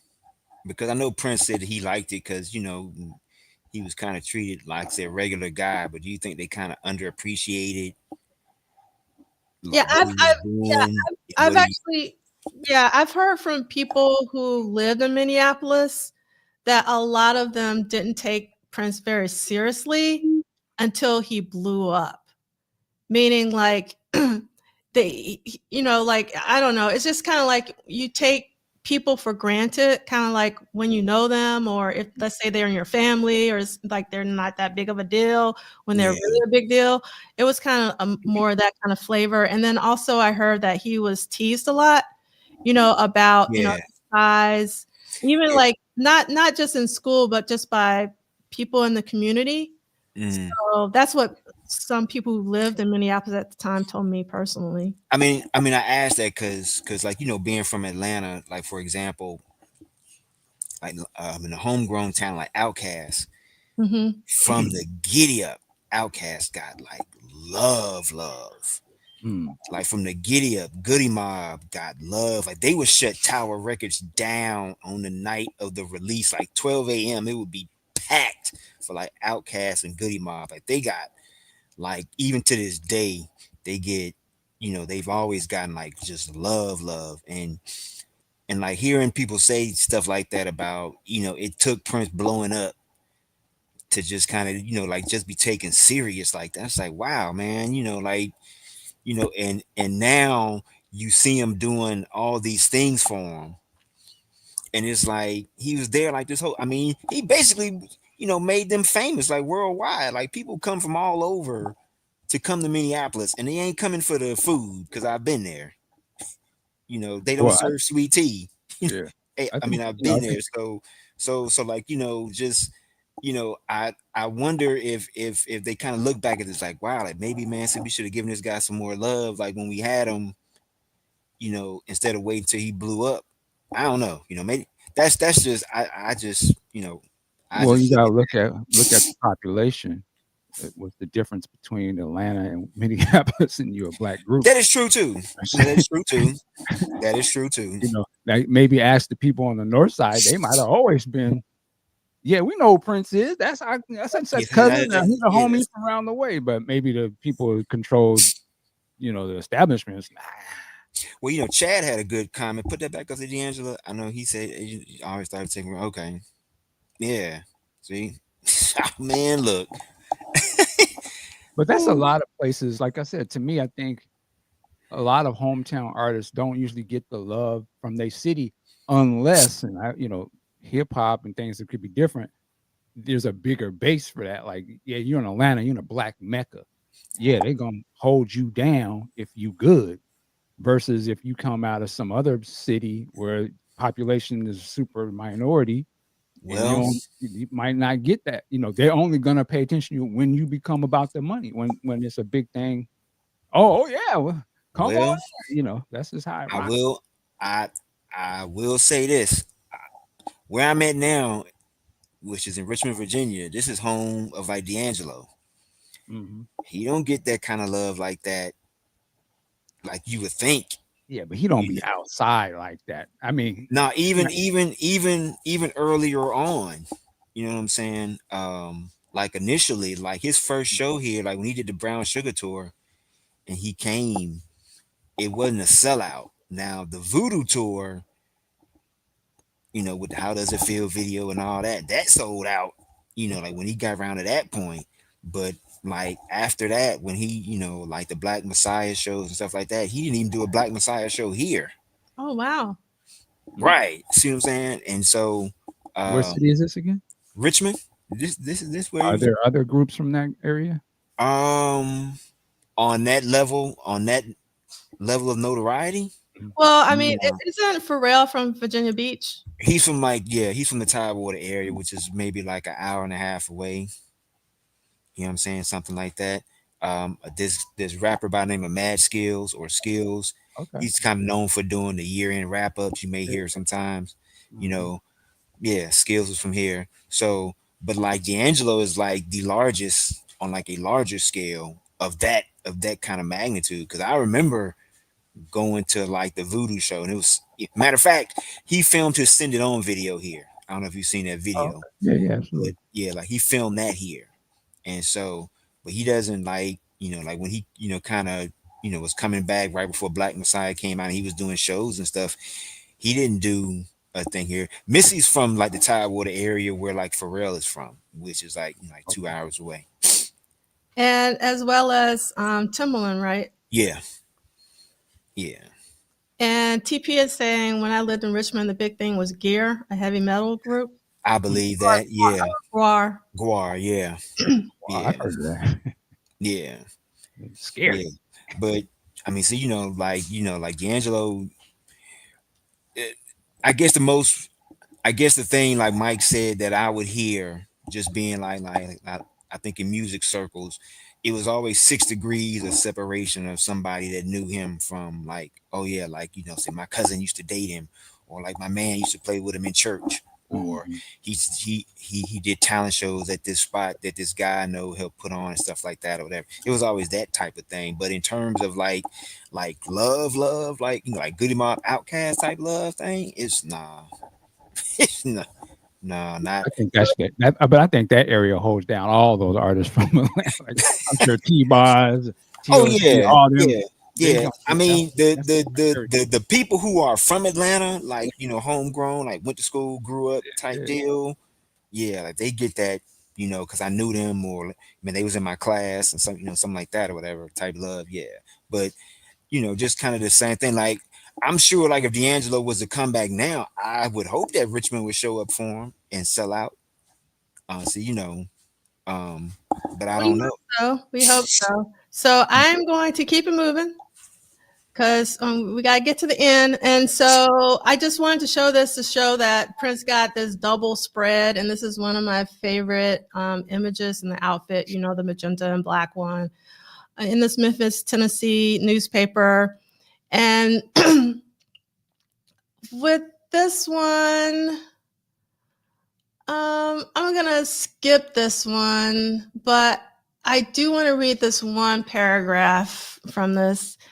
And it says, Prince is the Michael Jackson of last year, and he's reached that crossover point where color, race doesn't matter, says Ott White, store director at Peaches Records and Tapes, which was one of my favorite record stores, where Prince's posters on the walls don't seem to last very long. He's been accepted by everyone.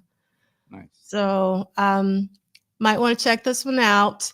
And then I also wanted to read, this will be Prince's third appearance in Memphis. He did shows February 24th and December 15th in 1982. And although those two were sellouts, there was nothing like the widespread mania for the purple one that now exists. All right. I'm not going to read this. I just wanted you to see this image of, they had WHRK K97 radio had a look-alike contest at the New Daisy on Bill Street. Nice. And this was Maurice Cleaves. Maurice. Yes, Maurice. And we talked about this. Cleves boys down the street. Say it again. Okay, Maurice Cleves, he related to them Cleves boys down the street. Yeah, he was breed. He was new breed all the way. New breed all the way. Now, we had mentioned this like last week or the week before, but it was just nice to find this article about MTV presents Sheila E. So they did show the Romance 1600 whole show on MTV. Oh, okay, yeah. So that's proof, receipts, as they say. Receipts? We'll read that next week. And then we're on to Saturday, January 26th. And Michael Dean, if you can read about... I'm gonna pass it to Ricky this time. Okay, it's very short. Tag team. Okay. Venue, Mid-South Coliseum, Memphis, Tennessee. All right, home of Stax Records. Okay, capacity 11,200. Attendance unknown. The following day, Prince, Sheila, their bands, and a select group of others traveled to Los Angeles to perform at the American Music Awards. With an expected audience of millions, this was a chance for Prince to morph from movie star to undeniable rock star in front of the world. So there was likely extra pressure on him to deliver. So really quickly, in the paperback, it says 11,800 and sold out. Okay, carry on if you want to say anything. I found them extra boats. Oh, you mean like about that show, or just about them getting ready for it? About getting ready for the American Music Awards. Or both. Well, let me ask y'all this. I mean, like, are we talking about the performance next week or this week? Next week. We'll just wait. We'll just keep it. I'll wait. Yeah. All right. So let's I'm gonna skip some stuff and we'll get to that next week. And so this week in 1984, I mean by this point in 1985, I'm sorry, 19 live shows total from Prince. And you can see all of them here. So Dallas, Atlanta, Houston, Birmingham, Cincinnati, now Memphis. 7 new songs total, 10 studio sessions total. And you can see the 7 songs that were tracked. So 2 for actually, if you look at this list, he's working on Romance 1600 like crazy. So all of the songs so far in 1985 have been for Sheila E. Remind me, fish fries, they didn't morph into something else that's just unreleased. That's just unreleased. I would love to hear Fish Fries. It's such a cool title. Yeah. And really quickly for the music break, I gotta say congratulations to Bilal for finally getting his own tiny desk. He did appear with the Roots, but it wasn't Bilal in proper songs. So we just gotta give some love to Bilal. But I don't know if somebody told him to be tame, but I was just really waiting for him to sing my favorite song off of Adjust Brightness, which is Quantum Universe. But he does sing it on the front porch. So if you want to, there's a series called The Front Porch where they literally play on the front porch of this guy's house. It's a fantastic performance. I actually prefer it over the Tiny Desk performance. So I have both of them in the accompanying playlist if you want to watch it. This is like living room Bilal, like, he's on his best behavior and all that. And then if you just want on the front porch Bilal, this is the one you should watch. I love that. Well, maybe because he's outside. I wish more artists would do something like that. That's tight. You got to watch it, Michael. It's like a whole series. I haven't watched the other performers on the front porch, but I love the concept. Yeah, it's literally front porch. I know. So what did you like about the tiny desk? I mean, like just because he's kind of subdued. Oh, I loved it, but okay. I mean, I mean, it's a great performance. I think he did a really good job, and I couldn't believe that he sung When You Call, because he never performs that off of the first album. He never performs that song, and I was like, oh my God. But I thought sure he would have been like, the essence of Bilal. Like people who saw that did not get the essence, like the true spectrum of Bilal. They got one slice of Bilal. Well, it was very good. It was a good slice, because the one thing I will say is if you've been watching Bilal a lot recently in concert, he hasn't been having his background singers, which I have missed from his live performances. So when they showed up in the tiny desk, I was thrilled to see the background singers for sure. And he had even dropped like keyboards out of his live set. So brought the keyboard back, which is great. And that keyboardist in that band has been with him for a long time previously, and he's amazing. So, I mean, it's a really great performance. Don't get me wrong, but it's just that he sung beautifully. Like just sung those songs. Because sometimes, Bilal doesn't sing sometimes, but sometimes he really croons, and he was crooning on the tiny desk. So if you really want to hear Bilal as a singer, the tiny desk is amazing. If you want to see Bilal as a performer and like who he really is as a performer, watch The Front Porch, because like totally. Quick question. I'm not going to derail it, but quick question. And make it really quick. The tiny desk. Who do you want to see next? Me or her? Both you guys.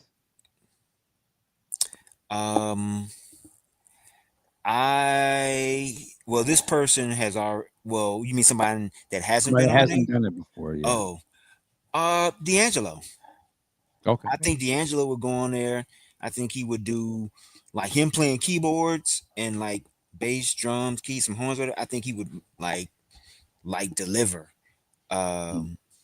He would be one. I think y'all's got Omar.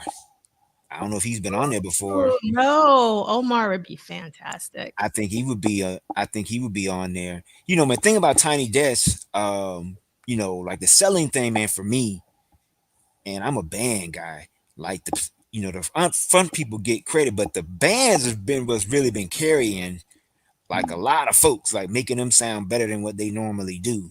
Like whoever they get, man, for their musicians. Like Omar, I think like D'Angelo. Those are the only two that I haven't seen Right. that I would love to see, like kind of men get on there. And just, maybe the Roots, you know what I'm saying? But we see them like all the time. So What you got, D'Angelo?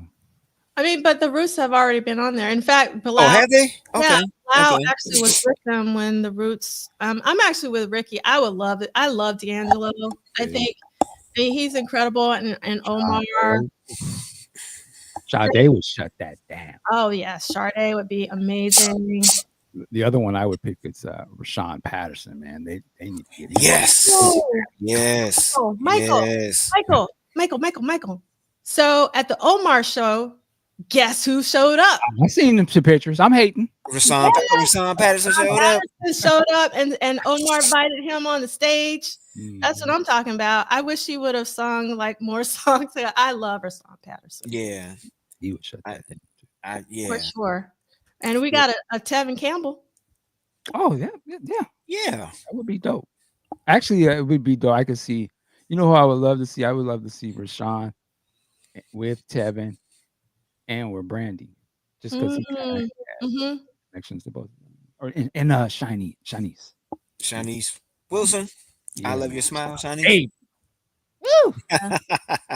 Salute to what's my man? What's Flex? Flex. Salute to Flex. Flex Washington. Oh wow, okay. So Lee is telling us that it's the 25th anniversary of Voodoo today. Yeah, today. Ooh, yeah. Lord. Yeah. That's crazy. Yeah, there's a YouTube channel called Digging in the Greats. Digging in the Greats. Where a guy did a deep dive on that. Like it just dropped last night. Oh, it's like a 25-minute dive in like the voodoo. But he does a lot of deep dives into like a lot of stuff. But like I like his channel. Like I think y'all would dig it too. Digging in the greats. Like greats. Yeah, that's a cool title. All right. So I'm gonna try to keep it moving. For those of you who saw Omar, you know how amazing it was. I have some of the live footage in the accompanying playlist from the New York show, which was incredible. And if you want to see all of it, you can go to Groovement 71 on YouTube. But someone also posted footage from the Atlanta show. And I would be curious to see if someone posted anything from Philly or Virginia. But I haven't seen anything yet.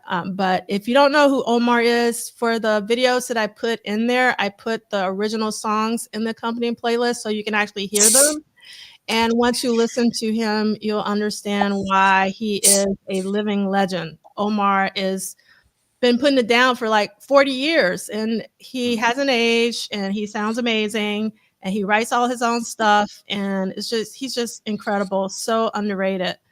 All right, really quickly for Purple World. Again, we cannot forget about Jeremiah. So definitely reach out to him, contribute to his GoFundMe whenever you can. And then don't sleep on this YouTube accompanying playlist. I got to give a very special shout out to D68A because this Cincinnati sound check, if you want to listen to something, it's amazing. So if you want to listen to a sound, if you love your sound checks like I do, I think it's my favorite Prince, actually a sound check Prince, even over a live Prince.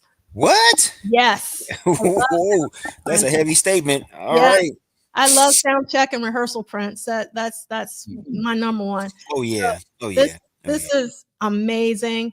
And then you can listen to Merci, Bedtime, and then I have Just Jammin's reaction videos, which I absolutely love.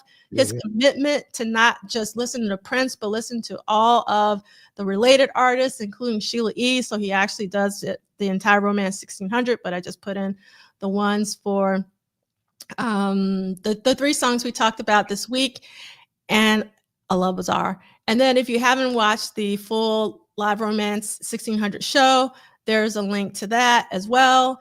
And then there's also like the Bilal shows and the Omar shows. And I think that's it on the playlist. And let's see. Yeah, salute to Troy.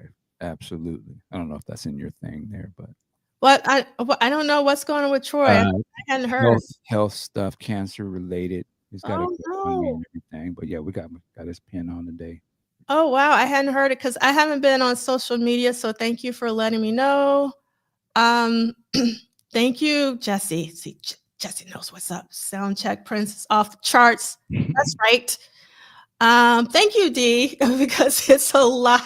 I be working it like a job, and sometimes it's taxing, especially when I am not feeling very well. So I really appreciate it.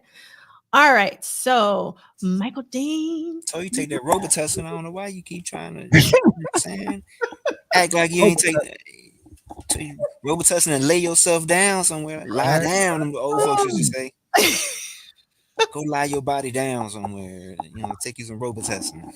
All right. So Christina says that Troy has a GoFundMe too. So I'll make sure that I put that up because, like I said, I didn't know anything about this. So definitely want to have prayers go up for Troy for sure. Because let me hold on 1 second. This is one of my prized possessions that someone in the chat sent to me that I just adore. Why can't I get my little prince? Yeah, and this is Troy Gua original, which is so amazing. All right, Michael Dean, take us out. All right, ladies and gentlemen, everybody in the chat, thank you once again for making this show great. Again, our prayers and love go out to all of the Prince and Purple families going through something. If you're going through the health stuff, you might be just going through regular family stuff. You might just be feeling some sort of way today. But we are, hoping that you can feel better, feel love. Put on some Prince. Maybe that'll help you feel a little better, bring your spirits up. But with that said, work it like a job. We'll see you next time. Peace.